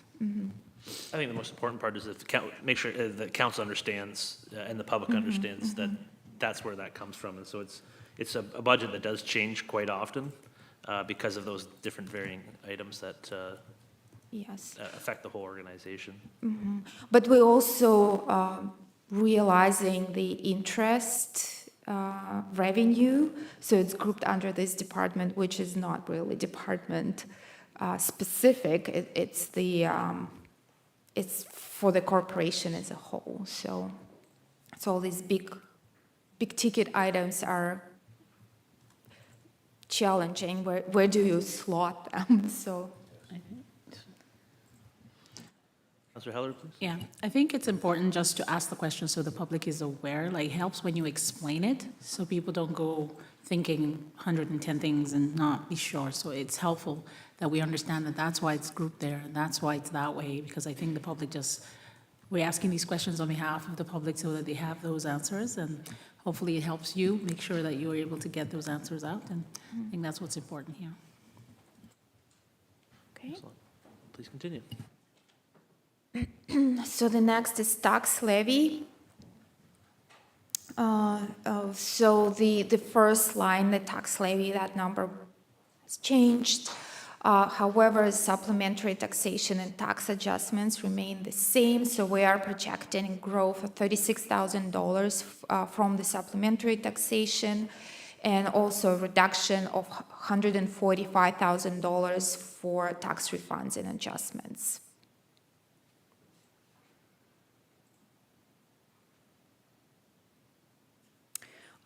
Building inspections. So this is the only department that is self-sustaining. They pay, so there is no impact on the levy. However, I did outline the revenues and expenses however, it doesn't have any impact on the levy. However, they are projecting a growth from industrial development of about $70,000. I will probably, if Mike, would you like to provide more information? Do you have what developments are in works that would contribute to this growth? Good evening. Yes, so we have some large-scale development projects that are slated for spring startup. We have the new property on Newman Street that's slated for the spring. We have the Wallace line startups that are quite large as well. And in addition, we have the second building for 214 Carson Co. on Newman Street as well, is scheduled for next year. And we also have an addition for the DOT expansion that is supposed to happen next year as well. So industrial growth-wise, we have a large amount. Right? I don't like to count it until it's actually in, but the potential is there for significantly more than the 69,000 projected. It's a very conservative estimate based on what we know right now. We're also anticipating at some point, we keep anticipating it, that there's going to be a rebound in the housing market that has been slow now for the last 2 to 3 years. We are seeing some life in it. The interest rate adjustments are starting to have an impact, and I think if all continues in the way it's going now, we're going to see a substantial growth in the residential area as well. Excellent. Any questions? I'll say it's great to be able to have those items. You know, it's always one of those things that the further out you can't, it gets harder to see what's going to happen. But next year, having a good ear to the ground and having those items come forward, obviously there's site plan and all that stuff to come forward. It gives a good idea of what's coming, and I'm sure it's a good thing to have the industrial side happen when the residential's slower to try to offset those. There is a reserve there, but you want to keep building it up so we have it when it's lower. But I appreciate the optimism and the realistic budgeting of. I'll be honest, when I first saw it, I thought, oh, from what I'm seeing this year, I don't know if that's very optimistic, but then the explanation made a lot of sense. So I appreciate where that's coming from, and I hope it rings true and it's even better than predicted, because that would be great. Further questions? Please continue. The property standards budget remained pretty much at the 2024 level. There is a slight decrease of $4,000 as we've revised the cost of contracted services agreement with Pecuniary. So it's about $5,000 decrease compared to what was budgeted in 2024.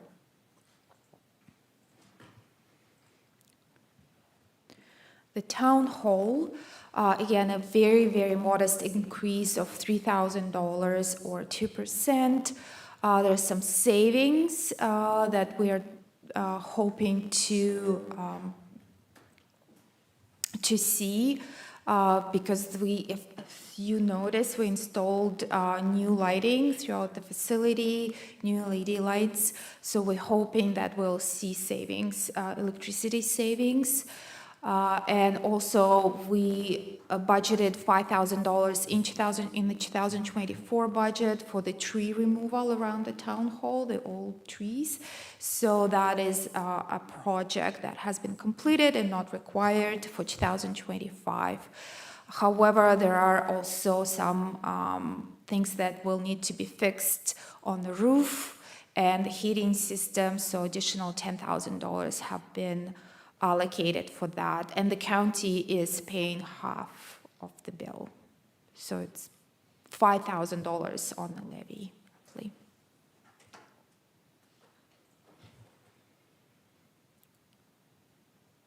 No questions?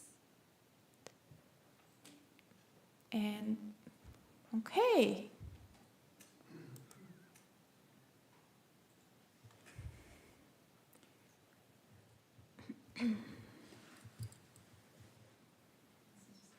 It's just quick. Sometimes my PDFs need to reload. When it's big files, our PDF readers just have to, no, you don't have to apologize. Just have to reload it. Do you know what slide you're on?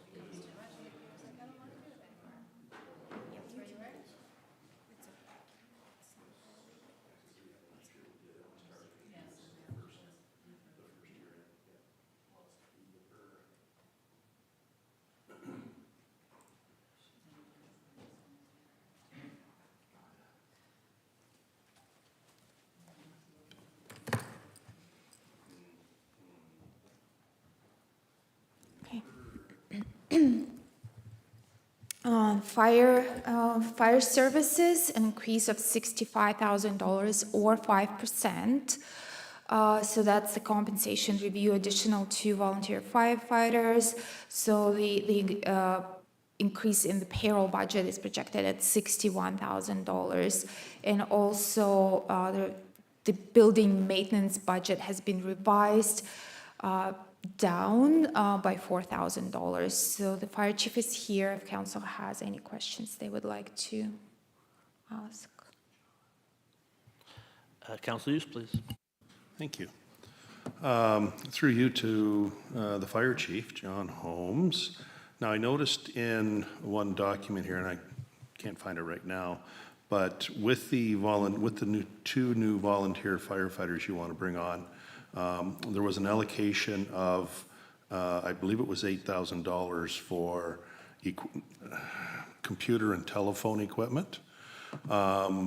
Do the volunteer firefighters get computers? Okay. No, I'm not 100%. That was part of the accounting portion of it. Okay. Irina might have some more insight into that. Just a minute, I'm just looking.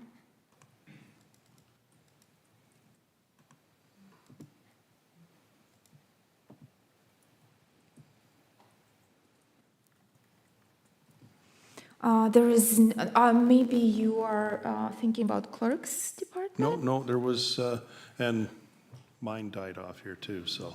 Well, I'm just looking at the fire department. So there is a $61,000 increase in salaries and wages and benefits. And there is a little bit of increase in program expenses, communications. There is nothing related to the equipment. So just on the capital side, there is. Maybe on the capital. There's 16,000 on the capital side for new equipment for those. Okay, well, then that's where it is then. Yeah. Gear for additional volunteer firefighters, both this year and next year. Yes. Which makes sense. We want to make sure we don't want to send naked firefighters into a fire. That's not good. Well, no, I get that, yeah. Yeah, so the additional equipment for each person would include all their PPE, the uniforms, things like SCBA, all spread out through the department. Okay. Well, when I find it, if I find it, I will email you the question and the snippet of it. And because I thought there was one document that said there was a computer and telephone, and I believe there was a budgeted amount of $8,000. But I'll find it. I'll email it. We'll go from there. Thank you. Any further questions? Seeing none, please continue. The parking budget pretty much remains the same at an $820 increase, and it's probably related again to the allocation of the wages to this department.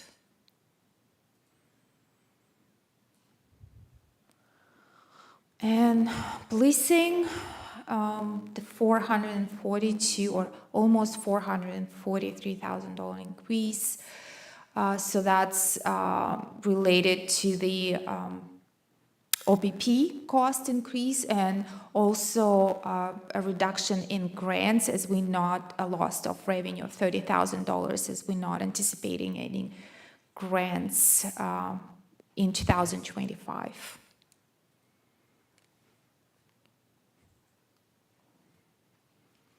The facility, a decrease of $3,600. I don't recall exactly what it is, but it's mostly probably like the building repair and maintenance equipment, some savings there. The engineering department, a decrease of $52,000. Again, there's a number of factors that play into this. So we are projecting a significant increase in recoveries from the county of $660,000. This is due to the projects that are planned for completion in 2025, which we will help county to administer. Then the compensation review COLA step increase is additional $53,000. Some training is required for the engineering staff, as council know. There were quite a few changes in that department, a lot of new employees that require training in CAD and other areas, and also projected to retain a third-party engineer. We allocated $25,000 for this. It's just to help the engineering department in expert reviews and any other overflow if they need some help with that. And a contract for utility locates, it's additional $45,000. If council has any questions related to these two items, our engineering, our town engineer will be more than happy to answer them. Questions on the engineering? It's well engineered, I guess.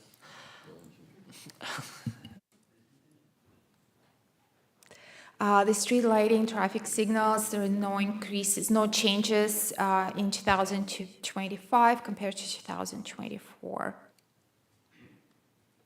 And the main item is the street lights replacement and hydro. Public Works, an increase of almost $64,000 or 3%. There is a lot of changes within the budget. There are savings, some increases, but the net is $64,000. So we are projecting an increase of $20,000 in recoveries from Oxford, from the county, as we maintain the roads and build them back. So the increases will stem from because we build them based on actual cost. So all wage increases will be billed, like they will pay their share of the wages of public works staff. The communication and dispatch, the savings of $5,000.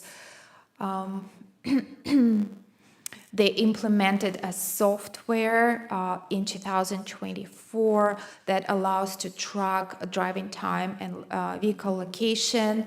So it was budgeted for almost $9,000. That will not be required in 2025. Unfortunately, tree removal and trimming contract, we are projecting an increase. We will need to allocate additional $20,000 just due to the increase in number of storms.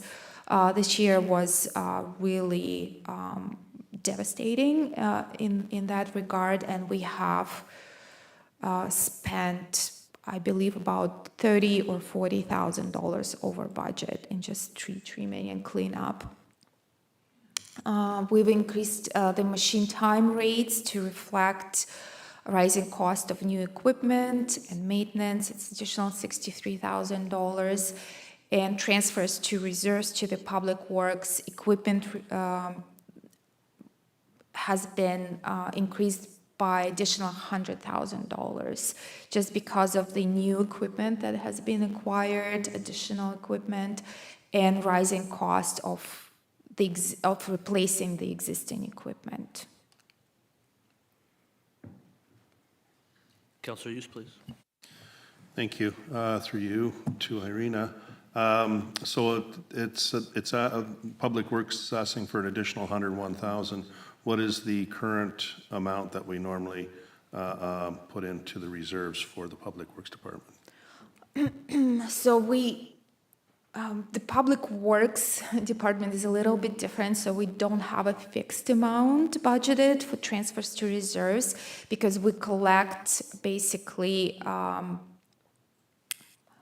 shouldn't say that we collect, but we budget through machine time. So we say this piece of equipment will be used so many hours, and we charge the use of that equipment to a specific area, like for road maintenance or snow plow and so forth. And then we know that we will have to maintain the equipment. So it's basically we transfer to reserves a difference between the machine time revenue, less the equipment maintenance, less the fuel, and that difference we transfer to the reserve. And that varies year over year depending on how much a piece of equipment, like machinery, is used. But it's on average about $290,000, $300,000 a year, and it's not sufficient to support the 10-year capital forecast. So that's why we've revised the machine time rates, but because they projecting to buy new equipment that is not currently used, so we can't build up the reserves because that equipment doesn't exist. Yeah, like it's not in the fleet. So we have to budget for that by just adding a flat amount to the transfers to allow us to purchase that in the future. Councilor Hallery, please. Thank you, through you. I just wanted to ask about the infrastructure, reconstruction, prep work, and the engineering and public works. Is it kind of intertwined where if I was to ask a question about, say, the asset management, would I be asking in any of those departments? So I personally did notice the extra like storm, water damage here and there around town. And I'm wondering, when you reach out to one of those repairs that happen accidentally, do we check to see where we are in the asset management, where we can now think about a budget in terms of maybe it's not yet time for it, and then we kind of have that because we're doing this multi-year? Is that kind of what we can do with this kind of ongoing updates? Mr. Graves? I'm not sure I'm fully understanding, but perhaps the question that's being asked is that when we have a storm and there's certain storm areas that overrun, how do we look at upgrading that, essentially? Is that So do we have a system where if, say, we had a stormwater management that we have to do? I know sometimes we say it's with the county, but like we have something that is our public works and they have to fix it right away. Is that when we would come to the budget and kind of retroactively adjust it? Or we go back to the asset management and see that we're going to do it maybe next year, so then we just do a temporary fix, and then next year we do a big overhaul? I just want to know at what point should we be serious about looking at the cost and the budgeting for those kind of things? So in regards to stormwater management, that's our area, so it's not the county. So if there's something wrong with it, it would be up to us to budget. So what we have been trying to do across the board, couple years ago, we adopted the 250-year standard. And so most areas that are new adopt that standard, are built to that standard. We are starting to look at some of the older areas and upgrading our standard because a bunch of those were built with the old standards. So we're trying to start to budget for some of that. So that's similar to what was dealing with in Public Works, where you have asset management replacing certain things, but if you want to go to a higher standard or a piece of equipment that you don't have, it's difficult to plan for that. So we're starting to figure out what areas we might want to identify as key areas and starting to work on that. Is that getting? Yeah, that's kind of, so that we can actually have a working document that allows us to plan proactively and rather than reactively? That's right. Yeah, okay, thanks. Was there a part of that question as well of if there is a unplanned item that happens, is that looked at depending on the asset management plan? Yeah, like I did see, I think I almost called in to report a big water break somewhere, and I just thought, would that now happen as part of an asset management update to that specific area, or would we just fix it, have that maybe be an emergency fix in the budget, and then maybe still wait for that asset management time and then do a proper fix? And I just wondered at what time do we see those kind of changes or propose those kind of changes in the budget? Well, we do condition assessments and update the asset management plan. So it's done either by a third party or internally. We do condition assessment of all our assets. So if there was, water and wastewater is the county function. It's not town. So we only portion is stormwater. If there's something related to stormwater, we will reassess the condition of that asset and perhaps move it up or increase the funding. So it's a living document, and I know that our engineer is working next year and the year after on the stormwater management plan.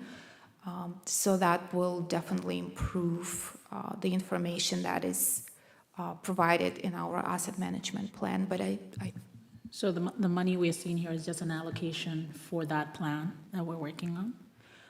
Yes, but it's done through the capital budgeting. So we have allocated some funds towards the studies in the plan, yes.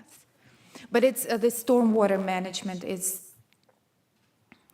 done by the engineering department, Public Works. They do mostly roads, bridges, and maintenance of the road. Mr. Sweetland, you have a good example, I think, that may shed some light on this about how you've been able to go to a conditional assessment criteria for the roads versus just a time-based asset management. Could you give a synopsis of that? Because I think that's a really great example of how you're changing things throughout the organization to be able to use the best metrics of measuring something to make sure that we are looking after the right time frame. Yeah, of course. On that example, this year we've traditionally looked at our retaining wall assets, for example, on a time period. So after 15 years, it needs some type of maintenance. After 20 years, it needs to be rebuilt. But rather than that, not every retaining wall needs to be rebuilt in 20 years. So you look at them from a condition perspective before you consider replacing that.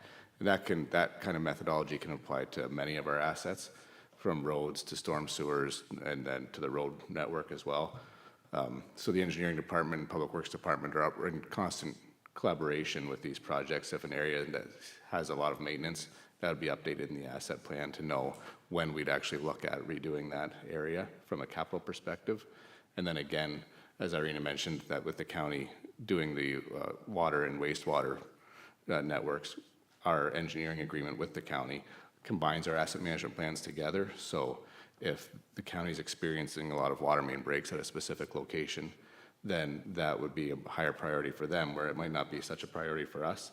Then the costs can be contributed to that project accordingly, where they might pay more towards that capital project and we pay less because our asset's not quite due for renewal, but theirs is. So we kind of work the plans together in that manner. Mr. Graves? Yeah, and if I could just speak further to that too.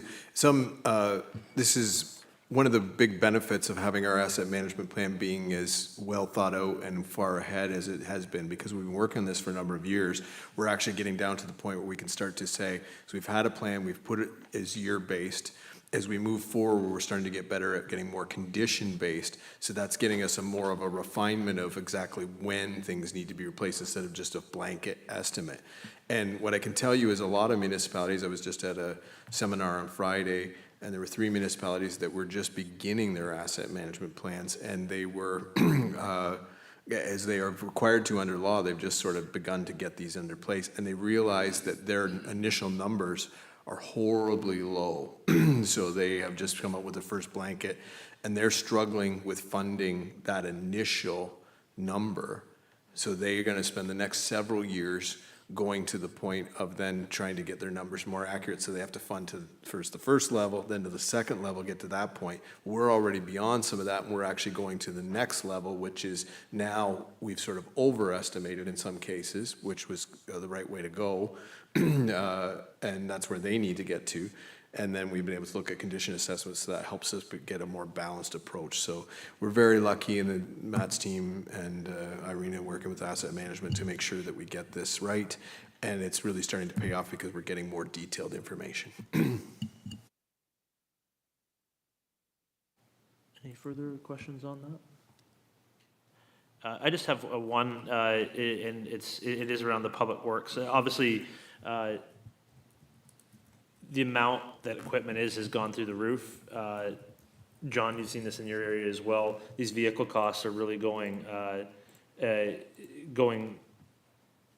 not out of control, but certainly being a challenge as far as trying to predict what's going forward. And that's where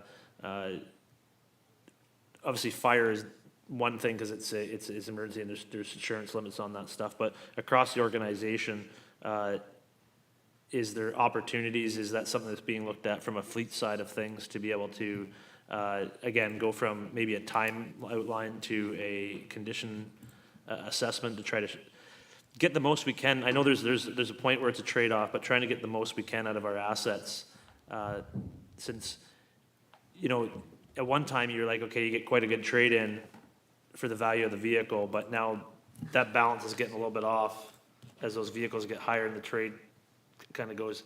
So it's always a balance, but is that something that in that area that we're looking at to try to maintain those assets as much as possible? Yes, so one of the areas we looked at is the light pickup trucks. So the old policy we have, or I would say old, the current policy we have is replacing them every 8 years, 7 to 8 years. So now with the new public works manager, we had a discussion and we will look more on the condition base, not age base, and try to push it maybe to 10 years, even though it might not be viable with just the light vehicles, but we will try. So the plan is they will use the vehicle for 5 years to do patrolling, and they will shift and use it for another 5 years for less, for like summer students or for activities that don't require a lot of driving. So that's the plan. So this year is the last year, then we are on a 7-8 year cycle. So we'll try to move to a 10-year cycle for replacement. And then the next step is to review our large, the large trucks that are used for snow plowing. So currently we replace them every 10 years. But we will be looking more at the actual condition of the truck, not the age. But we also have to be careful because we sell them or trade them in, and we do get quite a bit in trade-in value for the trucks with less hours or less mileage. So it's a trade-off. Like we will need to put a little bit more analysis into that. Certainly, there's been a lot of discussion at the county around, particularly around a grader that they have in their budget that they want to buy, and the usage of it. And you know, our rural municipalities have the ability to have lots of graders because they have lots of gravel roads. So there might be some opportunity to share. And I'm not saying that's the case, but it did come up that it's a different environment but I feel that there's a lot of people watching when our assets get sold because they have a different work environment. And so sometimes it's easier they can get a lot more kilometers on vehicles because it's a lot easier just to drive along in a straight line than keep turning and stuff like that. But I guess my view on that is when it comes to I want to pass the least amount of value on to the next person and get as much value out of it for the residents of Ingersoll, especially now that the prices are it's different than it was. They're increasing substantially. You know, I know it's in here, the big truck in here is $400,000. The other budgets I looked at, people are $450,000. You don't know if you go to market. The asset management has them pegged at $250,000, and I can remember when they were like under 200. So it's been one of those things where the asset has got more expensive, and it's harder. Then you have to keep raising like you had to do. And so how do we try to keep those costs reasonable to the ratepayer and still get the most of the asset without causing too many breakdowns, and be able to provide that great service that our public works department does, especially in the winter. And right now, the leaf service and everything else, which all those high levels of service that our residents enjoy, but at the same time try to deal with the situation of increased asset prices, because it doesn't seem to be slowing down on that item. Councillor Hallery, please. Yeah, it just crossed my mind, like, I remember last year we were talking about electric vehicles for some of the vehicles we're about to replace, so that in the long term, there's this cost savings. Are we still on track for that, and which ones are we looking to go electric on? Mr. Graves. Yeah, we've first been trying that in our fire department with one of the vehicles and trying to evaluate how that works so that we can see that in a real life situation and then try to equate that to other departments and how that'll work. So we have been employing one of the electric vehicles over there and starting to learn lessons from that and how that'll work. So.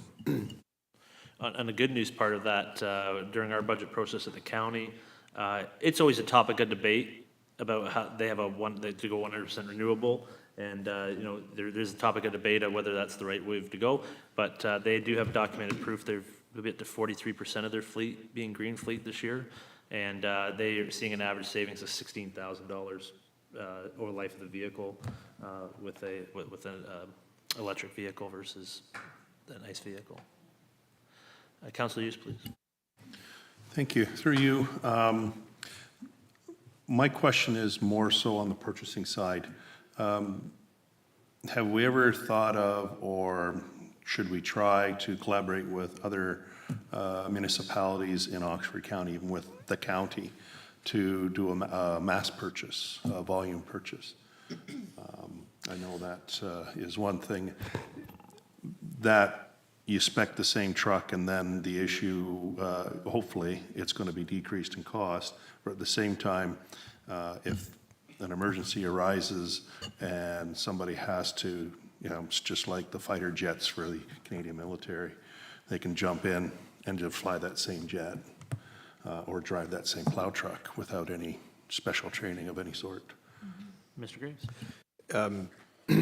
We don't have any fighter jets in the budget yet, but I'm not opposed to it. So, but we do work quite closely with some of our counterparts, but it is, you know, we don't always buy the same number of, you know, certain type of vehicles. We don't always have the same requirements, so it's a little hard that way. But there are a number of other things that we can capitalize on, and we'd use the province's vendor of record and some of those purchasing. So that's large conglomerate things that we can join into, and we've had success with that in the past. And yeah, so we are utilizing some of those joint procurement things to get better pricing. So. And the we way also that the downloading's going, we may have to purchase some jets for the military. Well, we'll need to not even triple our budget, but those fighter jets are, yeah, quite expensive. Yes, we also have signed an agreement with Canoe Group, the LAS, so we're utilizing that, another purchasing group that we are part of. Yes, and I know that the Public Works is one of the departments that takes advantage. They find it's very, very good.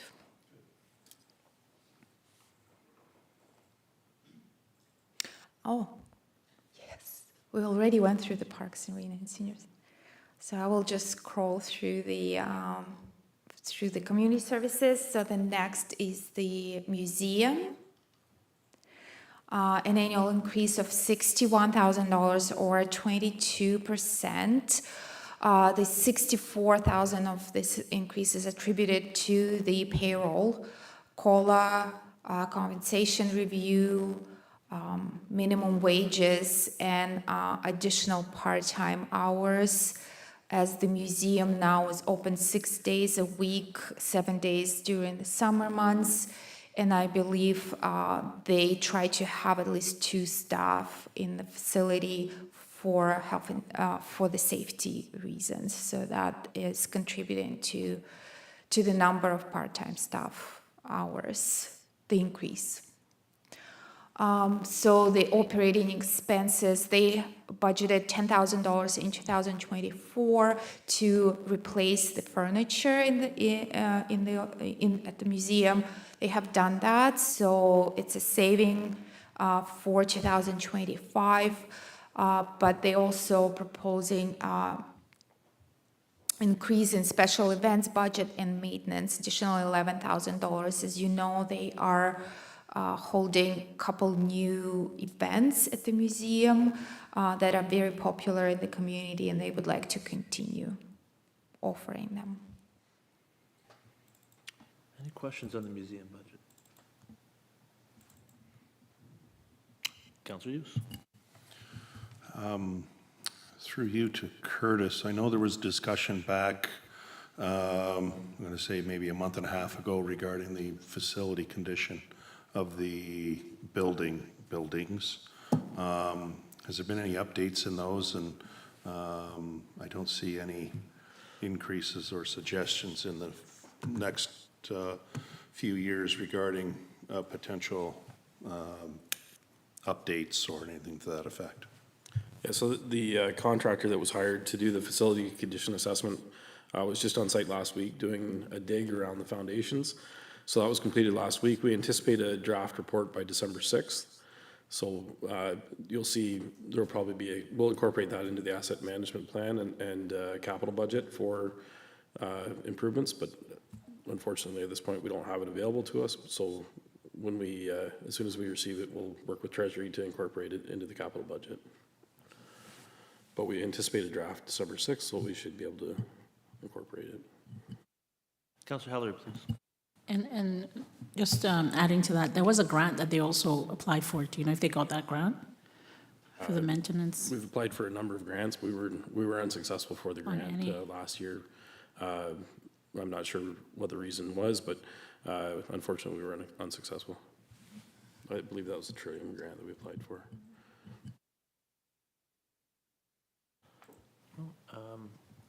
Let's say, obviously, with Santa's Village opening up and the numerous events that they've had down there, the nice thing about the events is it's drawing a different type of crowd and different people that don't normally travel to the museum. And the nice thing is there's a local crowd, which the museum has always struggled with.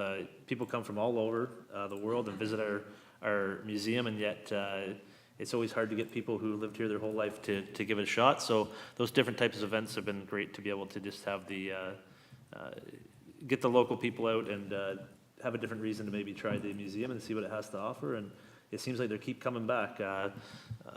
Councillor Bowman, you were at the museum during the weekend there for the opening of Santa's Village, and another great opening. Thank you, Mr. Mayor. Yes, it was. It was a fantastic opening. I think we had almost 400 people go through the museum itself, with almost 4,000 people in the park. I was over there that evening, and we saw, as you say, a very unique cross-section of our community.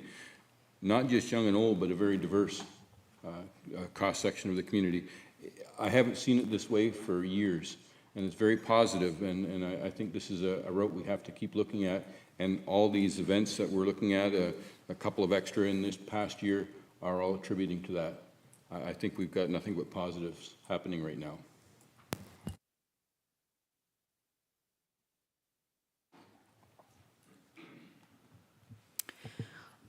The final, last but not least, economic development.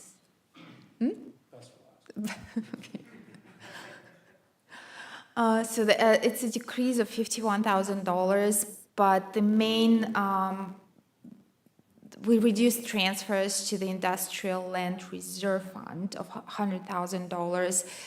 If council recalls, we used to have unfunded industrial land reserve, so it has been funded as of when we sold some of our industrial lands. So we've replenished that, we paid it off, but we continue to fund that reserve fund just for the future, perhaps purchase or or servicing of the industrial lands, or acquiring an inventory of industrial lands. But currently we have inventory through the like the private corporations.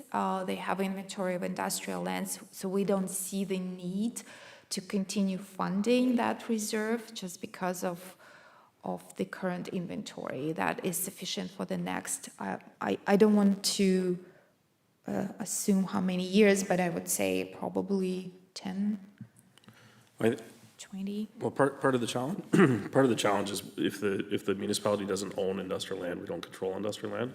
But with private partners developing, it could be 2 years, it could be 5 years, it could be 10 years that we'll see it. But with the project, with the MERC project, I think we're going to have our hands full with that project. So once that completes, then maybe we look at an industrial land purchase down the road. Councillor Van Kootenbos. So it's alluded to in here about a new partnership agreement with the City of St. Thomas. Can you allude to that a little bit more? Well, this isn't a new partnership. We've been partners for 5 years now. So I'm not sure what, I'm guessing it was miscommunication, but we've been working with the City of St. Thomas for over 5 years now. It's a similar relationship to the Southwestern Ontario Marketing Alliance, where it's a partnership built on trust, where we share leads. We attend trade shows. So basically what we do is we look at gaps where, so we're part of SOMA, we're part of Ontario Manufacturing Communities Alliance, we're part of Ontario Food Cluster, and we look at what gaps those groups have, and we partner. So rather than the town looking at a CAN export grant, which is the funding that we apply for SOMA as well as for this partnership, rather than the town apply and St. Thomas apply, we just work together and we collaborate. So that allows us to not attend all the trade shows. We rely on our partners to attend certain trade shows, and then all the leads are shared among us. So very similar to the way SOMA works. So basically the way this partnership works is we quadruple our money. So if we put $7,500 in, St. Thomas puts at least that in, and then we apply for federal funding to match what we put in. So for every dollar we put in, we get $3 back, and then it generates leads. So we're able to have a far-reaching opportunity. This year, the main focus was on battery type investments. Obviously, we've got the first full-scale EV manufacturing facility here in town, and the City of St. Thomas with the PowerCo investment. So we're looking at trying to attract some of the supply chain to those investments. So those were the activities that we focused on.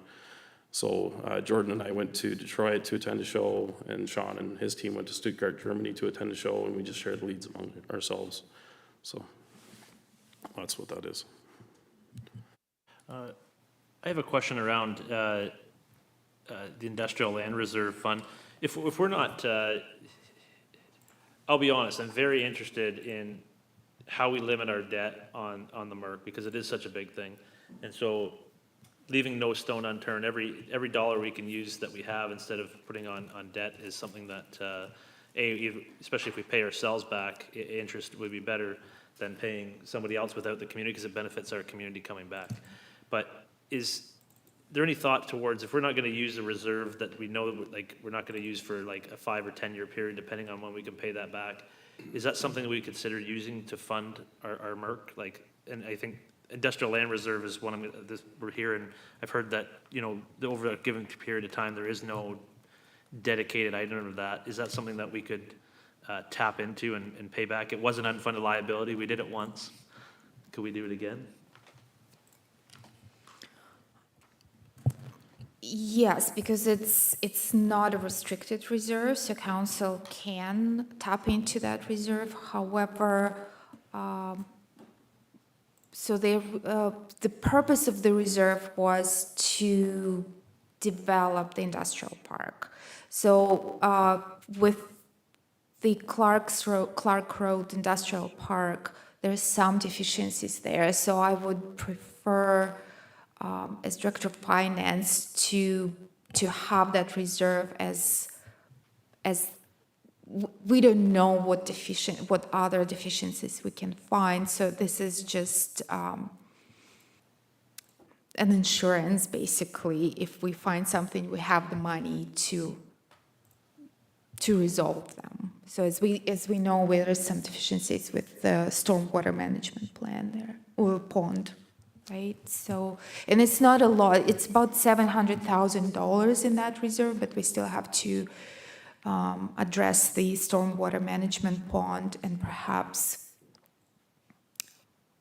if there's any funds remaining, we can definitely put it on the table when needed for council to consider reallocating them for a different project. Mr. Graves. Yeah, thank you. Paying for the MERC is going to be very difficult. We're working very closely with our project manager, Colliers, and Colliers will be at your next council meeting to talk to you about their plan and moving forward. And getting this right in the front end and how we're going to fund this project and the cash flow is very difficult. Council's heard me say before that we have to be careful about, proceeding to like phase 2 right off the bat, doing a second rink and stuff. We'd prefer to focus on phase 1 because it's a lot of cash outlay. And although Ingersoll often punches above its weight, we still have to remember that our debt limit is around 43 million. And so we can't just proceed with a $80 million project or something like that. It's not possible. It's literally legally not possible. So we've been working very closely on that. How we look at that cash flow, how we lay some of that out, you'll see this in some of the capital budget that we have now.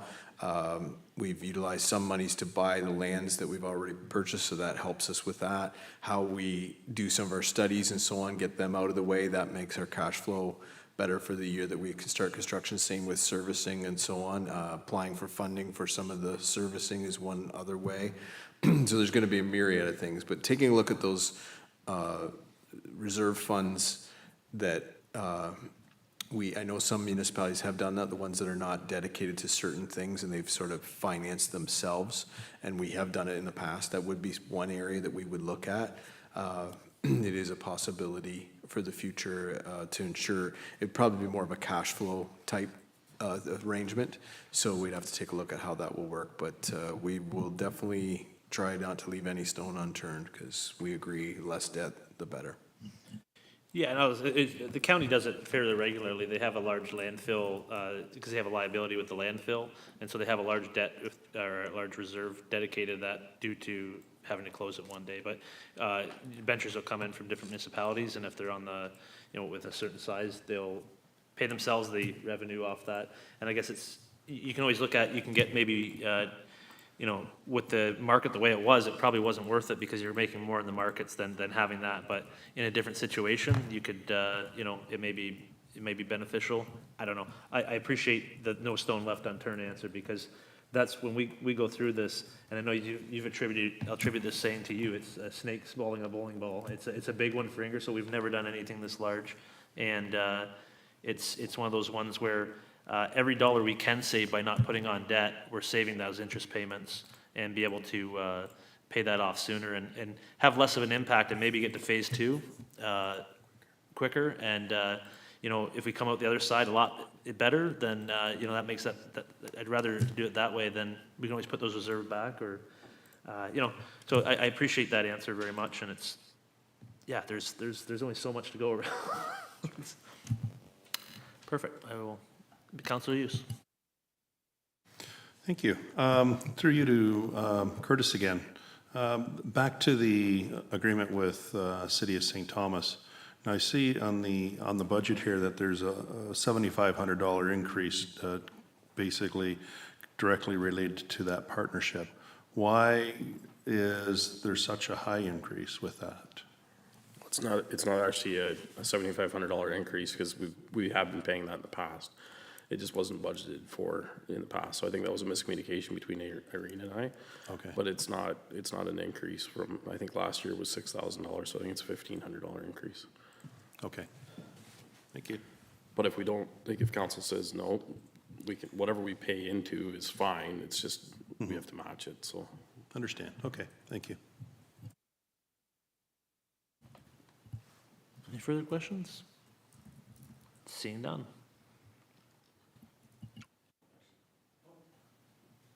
I think I do have an answer to Councillor Youssef's question about the computers and whatnot. So if you go back up into the reports, there's actually, I think it's just a standardized box that Irina was using. So the $8,000 is actually out of the economic development report, and my report is there's a $16,000 value in the same box, but that's on the capital side, so that's the that's for the equipment that we talked about, PPE, uniforms, et cetera. Hopefully that answers what you were looking for. And we are going to go to capital, correct? Would we like a washroom or a small 5-minute break before we go into that? I'm seeing a yes. Moved by Councillor Hughes, second by Councillor Van Kootenbossen's discussion. All those in favor? Opposed? That is carried. We'll come back at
We are back. We're ready to talk some capital dollars. And I'll turn it over to you. Capital. So the capital budget, $12.8 million. The big part of it is community services and the MERC. However, infrastructure is second large at $33.4 million. So we'll go over the projects. Again, the facilities, almost 8,000 roads, almost $3 million or $2.9 million. Parks, sports fields, $885,000. Vehicles, fleet, $425,000. Stormwater management, $310,000. Bridges, $100,000. Equipment, $76,000. So we are hitting a lot of areas with our capital budget. So it's good to see. The funding sources, no debt. 88% will be funded from reserves. It's $11.3 million. Carry forward is $410,000. Reserve funds that include development charges and the federal gas tax, $638,000. Grants, $432,000, and county hopefully will contribute $100,000. It's for the town center, for the elevator replacement. So some external funding, OCIF, Ontario Community Infrastructure Fund. We will be using $432,000. The Canada Community Building Fund, former federal gas tax, $512,000. And Oxford County, $100,000. So the external funding is a little over $1 million. And now down to the actual capital projects proposed for 2025. So the elevator replacement has been budgeted for this year, but there's some, so Kyle is not available, and I know that they were not able to procure this project. There's some delays, so they're carrying it forward to the next year. And the total project cost is $200,000. The renovations in our meeting room, hopefully we'll replace the peeling wallpaper, replace some flooring, just spruce up that area. Budgeted $50,000. There is a budget of $65,000 for the second floor office renovations, but I believe it's being completed, right, this year. So that project will be excluded in the for December 6th revision, budget revision.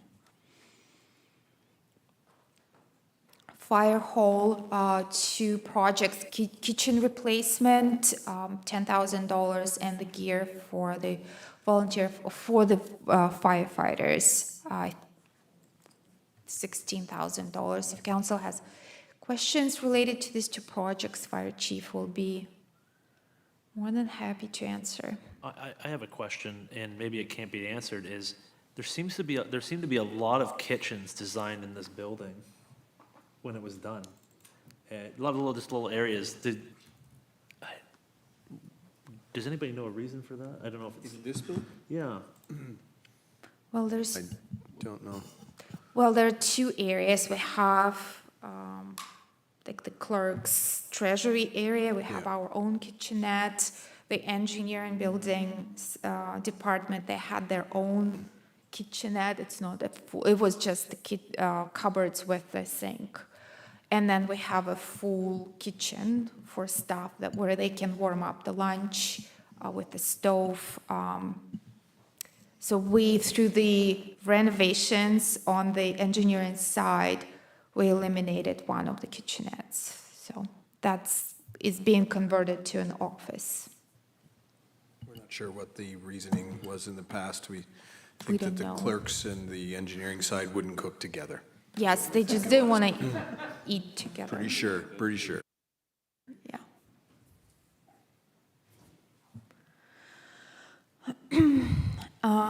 So down the list, infrastructure, there's a lot of projects being proposed for 2025 by the engineering department. And maybe Matt will be a better person to explain. Yes, of course. So on this page here, these three projects, and give a quick snip of the 3-year bridge rehab design program. So every 2 years, all of our bridges and culverts have to be inspected, the structural condition.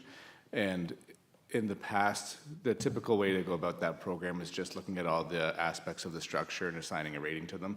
But we've kind of enhanced that program last year and got recommendations for how to maintain each of those pieces to extend the life of all the structures, and putting together now basically 3-year programs for the worst structures to kind of economy of scale to get a consultant to design typical rehab solutions for each structure in a more compressed manner.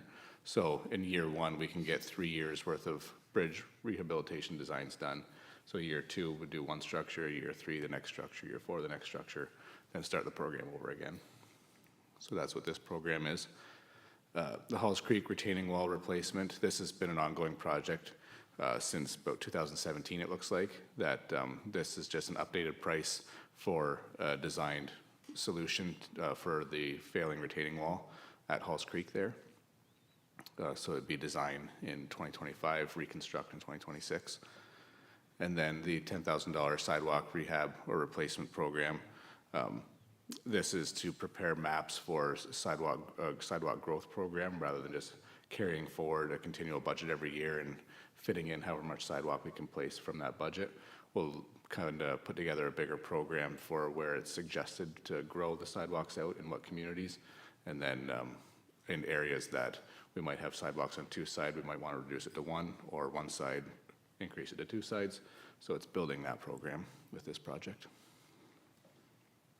Questions? Then moving on, the Top Coat project.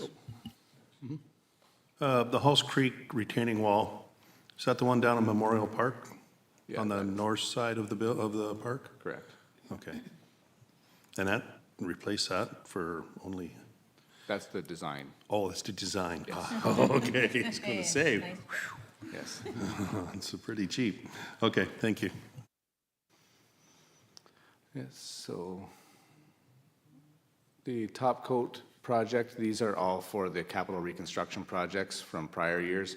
It's best practice when the reconstruction projects put base asphalt down, wait 2 years to, if there's any deficiencies, then do surface asphalt. So all the streets noted will have surface asphalt placed in 2025.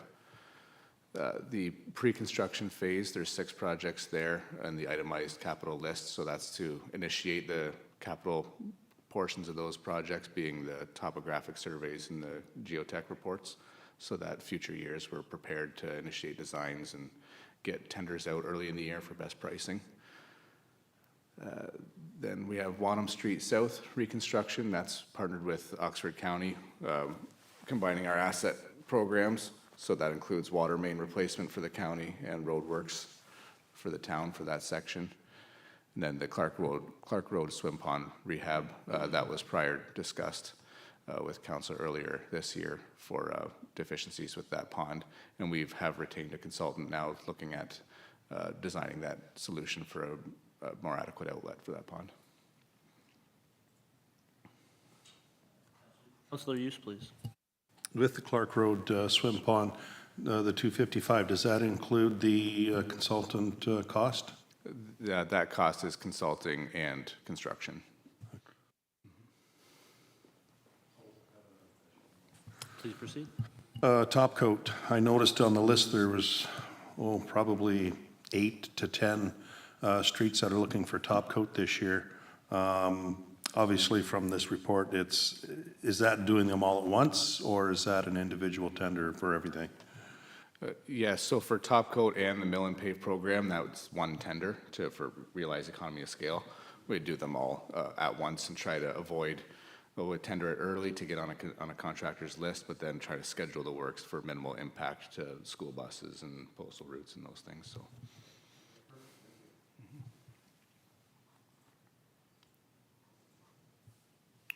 And then following here, we have Pemberton Street reconstruction. This one and the Earl Street reconstruction are both partnered with the county projects for water main and sanitary sewer with roadworks, those reconstruction efforts. The McCarthy Street, that is our only mill and pave project this year, and we reduced the mill and pave program this year because we're looking at doing an updated road needs study. So that's one of our assets that at times was looked at from an age perspective with the road. So there's a lot of them that were initially planned that don't necessarily need to be renewed yet. So with an updated road needs study, we're kind of holding off on the mill and pave program. We kept McCarthy in this year because it's partnered up with Cherry Street. So it's a good opportunity while the contractor's going down Cherry, they can do McCarthy, and it's a short section that will need to have that mill and pave completed anyways, so we kept that one in. And then the McMillan Court street light installation, that came from the Transportation Committee, from a request from the residents there for a dark section of sidewalk that doesn't meet the guidelines for street lighting that's with the rest of that subdivision, so that's been included here. Councilor Hughes. Thank you. My question is in regards to Pemberton Street reconstruction. I think I've asked this question before. The 747, does that include the portion that Zora Township is responsible for? So these would be town costs only. Town costs only. Yeah. So in addition, so the total project budget will include partnerships with Oxford County and with Zora for that project. Okay, perfect, thank you. On this page, our road needs study and parking lot inventory condition assessment. That will be to update our condition assessments for the road works, and while we have a consultant retained to look at all the pavement deficiencies, we can include pavement deficiencies in parking lots. And I'm also looking to include some safety reviews at some key intersections through town as part of that. While these experts are in the area driving around looking at the pavement, they can look at the intersections as well at some key areas. I want to, sorry, Yep. There's quite a few on here I'm excited about from an informational standpoint for resources for staff to be able to fund the asset management plan and 10-year capital plan, that sort of thing. There's a lot of information gathering. But specifically that one, I wanted to thank you for the highlights from, I'm sure we all do, but I specifically do get requests from residents about specific intersections in town and stuff like that. So it's very nice to see that, those are taking the Transportation Committee, and now we're seeing this in the document, so we can pass that back on to residents as well. So if you do contact us, we'll get you set up in the right direction so that information can be taken down, and then we can show them that this comes back and look at this. There's results from that communication, and we'll have some things to come out of that to hopefully improve situations or identify where those are. So that road needs study and the parking lot inventory, those type of items are exciting for me as a fan of asset management to try to improve, but specifically the communication and seeing that come from communication from a resident to actual going down the line and being incorporated. That's always a thing that's good that we can share with the community because we can show results. So appreciate that. Councillor Halloran. Through you, Mayor, I also want to definitely thank you for that economies of scale that you've done. This whole list just makes us feel like, yes, we're getting an overhaul across the town, and the way you're explaining it, where they're working on a street and they're working on the adjacent street and all of that, it's just not something that we are used to seeing. We see one street disrupted and then they wait another year, then the next street is disrupted. So thank you for thinking it that way, and maybe even giving us a snapshot about what the asset management even will look like. So I think this is commendable.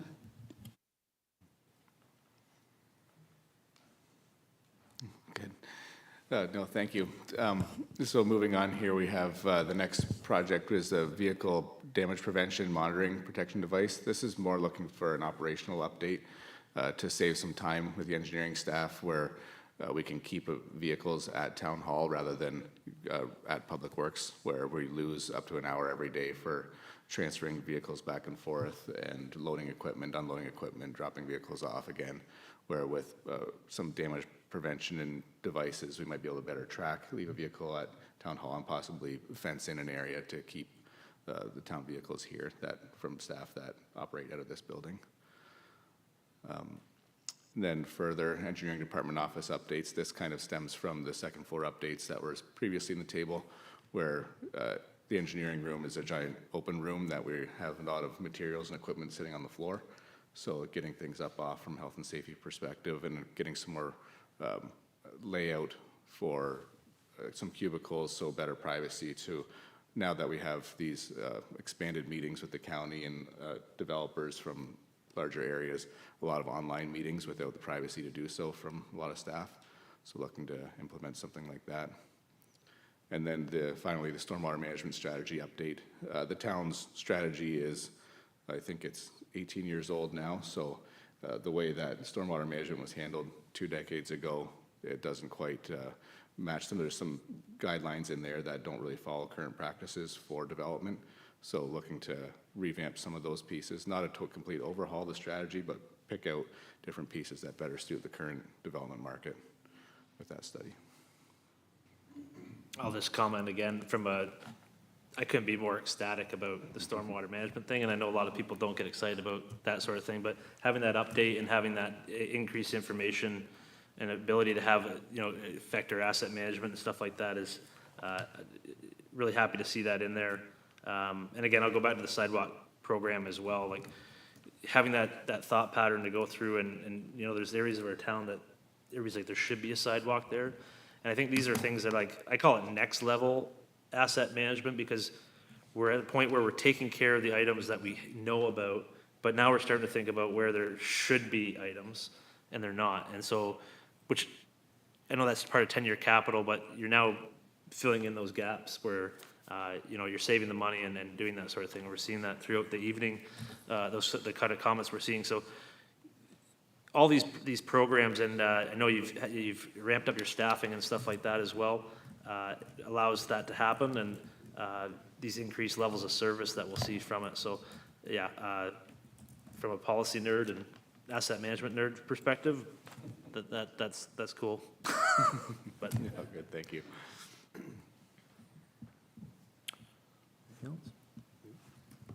Okay, so we'll move on to the public works. I will try to explain these two projects. So the first one is to replace truck number 4, so it's a big dump truck. So the $350,000 has been allocated for this project. It's net of trade-in. So the cost of the truck, we estimated about $400,000. So hopefully we'll sell the old truck for about $50,000. Will be funded from reserves. And replace truck number 9. So I know in the budget it says truck number 1. However, I spoke to the public works manager and he confirmed that it's actually truck number 9, which is 2018. It has some, I believe, issues with the transmission, so they would like to replace it sooner rather than later. But however, we will have further discussion on whether it makes sense to repair it instead. So that's where it stands as of today. Councilor Hughes? Truck number 4, obviously by the 350, is going to be one of the dual wheel trucks, plow truck. Mm-hmm, plow truck. Yes. Truck number 9, that's a pickup truck, or is that like a 1-ton? No, it's a pickup truck. It's not a 1-ton. 1-ton has been will be replaced this year. Council may be aware of the accident that happened earlier this year with one big 1-ton. So it's being replaced by the insurance company. That may be a new asset management. No. So We only like the cases though where we didn't cause the accident like this no, one. we So, didn't yeah. cause So the it's- accident. It was a bad accident. So people were actually taken by ambulance. Fortunately, our staff is fine, but the truck is a write-off. So we are finalizing with the insurance company. They will pay us, I believe it's $100,000. So we will buy a new truck. But there's some equipment that we are waiting on the quotes, so the insurance company can reimburse us for the crane that was on that truck. Well, certainly we don't want to see anybody get hit, so I was joking, but that's not, yeah. Yeah. Certainly don't want to see anybody get hurt, that's for sure.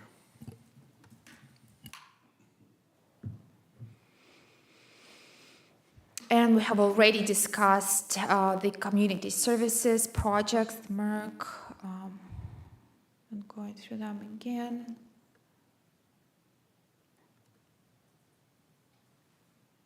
And economic development, there are two projects, the Ingersoll sign relocations. I know they have been in the budget for the last 2-3 years, but I believe there's some approvals we are waiting on from the MTO.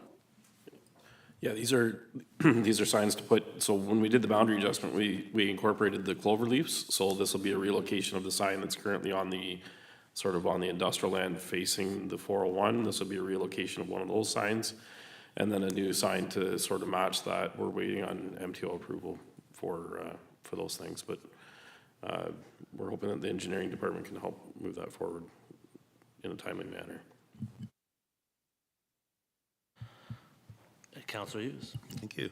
So do you have any timeline on, I know it's the Ministry of Transportation, but. Well, the any last timeline? communication, I just looked it up and it was a year ago and we would hear back soon, so.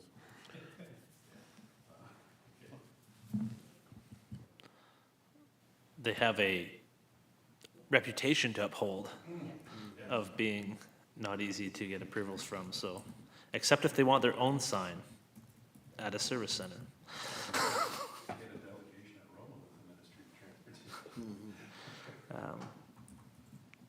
Any other questions on that one? Seeing none. And that concludes the list of the capital projects proposed for 2025. So this is just a quick update on the balances, our reserves and reserve fund balances. So we're projecting to end 2024 with $million in reserve and reserve funds.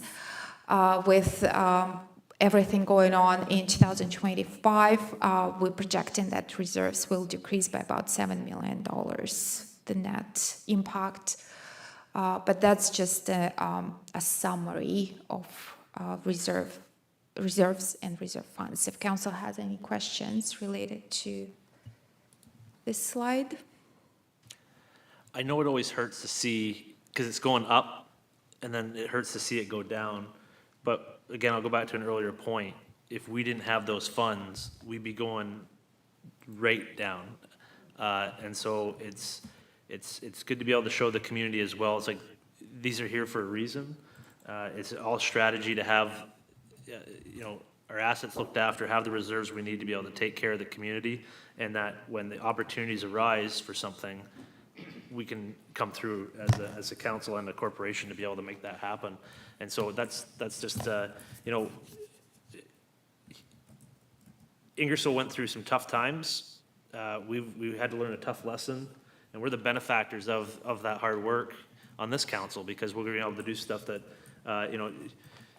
the arena was supposed to be replaced. When was the VPC, 1995?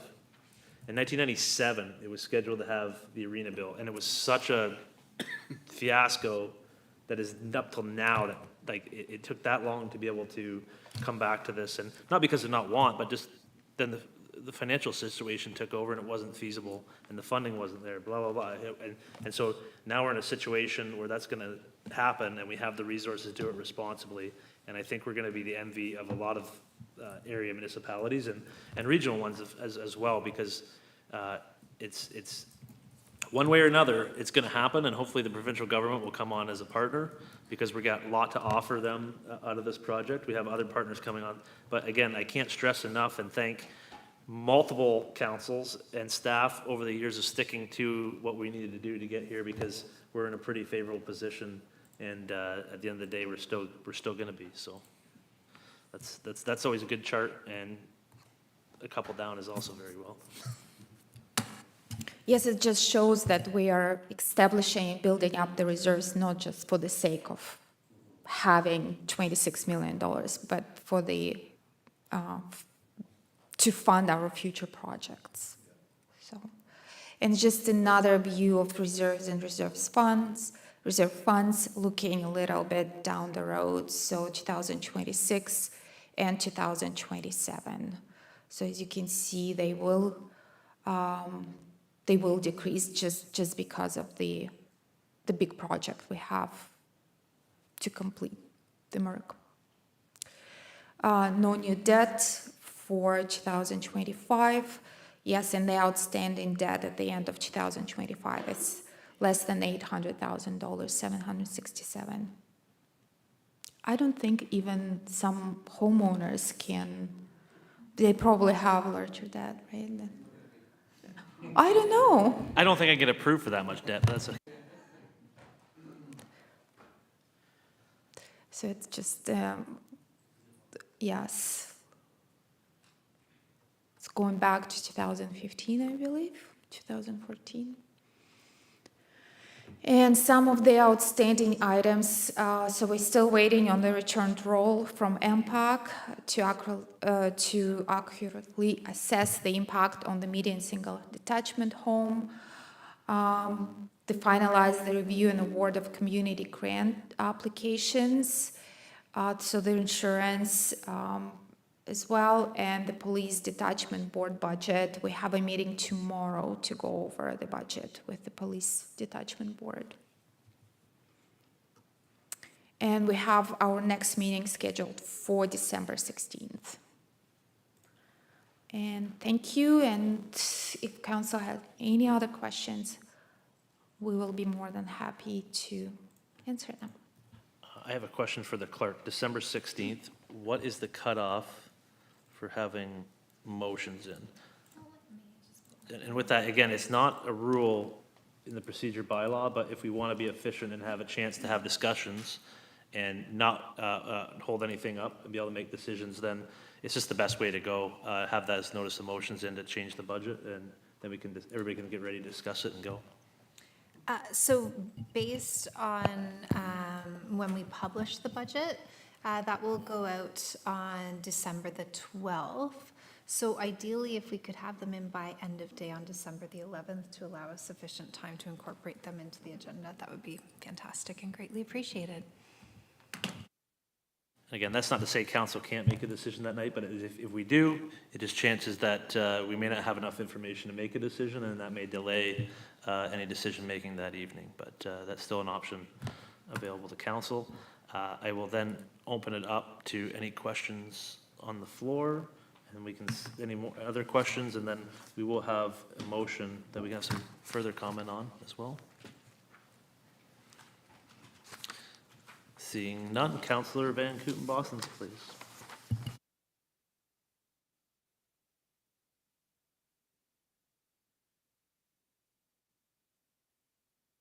Sorry, moved by myself and seconded by Deputy Mayor Wilson, that the Council of the Corporation of the Town of Ingersoll receive the 2025 to 2027 multi-year budget as information, and that Council direct staff to bring back the final budget to the December 16th, 2024 special meeting of Council.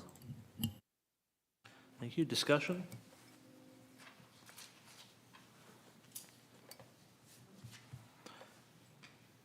Seeing none. Again, just remember, if you have further questions, make sure you talk to staff, talk to each other. If you're going to have notice of motions, make sure, have discussions with members and make sure, it's at least got support for a second. But yeah, other than that, I will just say, again, thank you. I know it's a lot of work all year. It's a year-round process, but it's coming together, and we're certainly in a position where we're in a good position to be able to make a good decision. So. Those in favor? Opposed? That's carried. And, Yeah, oh, sorry, go ahead, Councillor Van Kouten-Bosson. Sorry, I just wanted to do a declaration of pecuniary interest during our budget presentation. I stepped out of the room. I didn't want to make the declaration at that time, but I do want to make sure it's on record. Obviously, I work at the Ingersoll Services for Seniors building, or Ingersoll Seniors building, and therefore it's my full-time job and need to declare that pecuniary interest. So this will be filed with the clerk's department as well. Thanks. Thank you very much for that. And we'll now go down to correspondence and resolution. We have one from the Alexandra Hospital Foundation. I don't know if you would like to, if you're ready for a resolution, let's do it. I like it. Deputy Mayor Wilson, please. Moved by myself, seconded by Councillor Bowman, that the Council of the Corporation of the Town of Ingersoll receive the correspondence from Alexandra Hospital Foundation as information, and that the Council of the Corporation of the Town of Ingersoll permit the Alexandra Hospital Foundation placing a tip-tap pay sign at the Ingersoll Cheese and Agricultural Museum from November 26, 2024 to January 3rd, 2025. Excellent discussion. Councillor Van Kouten-Bosson. Is this being placed outside or inside the museum? Does anybody know? I didn't see anything inside of it, so inside the letter, just thought I would ask. Chris. I believe it has to be inside, and I think we would just have staff place it where they think it's most appropriate, would be my recommendation. But I believe it has to be inside. I think it's, would be subject to weather. Any further discussion? I can't see a problem with this. It's a great community partner. I know they're trying to raise funds for, it's sad that they have to raise funds for equipment that's not funded. You know, healthcare is a provincial responsibility, but you know, we don't raise funds through the tax rates, but we have to raise it through the community one way or another to make sure we get those items that will make us better and save our lives. So I think this is an easy thing to be able to help that out. All those in favor? Opposed? That's carried. And bylaws. Councillor Hughes, please. Thank you, Mayor. Moved by myself, Councillor Hughes, seconded by Councillor Hallerow, that the mover have leave to introduce and go into committee of the whole on the following bylaw. 1, bylaw number 24-5355, November 25th, 2024, confirmation bylaw. Council in the committee of the whole, Mayor Petrie in the chair. On motion, the bylaw is accepted as circulated. This constitutes the first and second reading of the bylaw. Thank you very much. Discussion? All those in favor? Opposed? That is carried. And Councillor Bowman, please. Oh, wait. Let's skip one. Councillor Hudson, please. No, wait. Oh, I am right. Oh. Anyway, we're in committee of the whole. Would anybody like to discuss the bylaw? Seeing none, that's the part I forgot, my own part. It's getting late. Councillor Bowman, please. Thank you, Mr. Mayor. Moved by myself, Councillor Bowman, seconded by Councillor Hudson, that the committee now do rise out of the committee of the whole. Discussion? All those in favor? Opposed? That's carried. And now Councillor Hudson, third reading, please. Thank you. Moved by myself, seconded by Councillor Hughes, that bylaw 24-5355 now be read for a third time, signed and sealed, and that this constitutes the third reading of the bylaw. All those in favor? Opposed? That's carried. Quick reminder that we do have 2 council meetings coming up, the December 9th regular meeting, and then also the special budget meeting on the 16th, both at 6 p.m. and both here. And with that, Councillor Hallerow to adjourn, please. Yes, thank you. Moved by myself, Councillor Hallerow, seconded by Councillor Van Kouten-Bosson, that the Council of the Corporation of the Town of Ingersoll receive, sorry.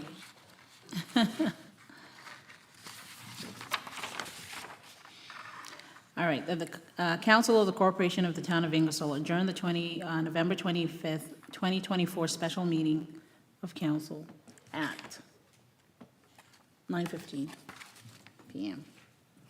Thank you. Discussion? All those in favor? Opposed? We are adjourned. Thank you.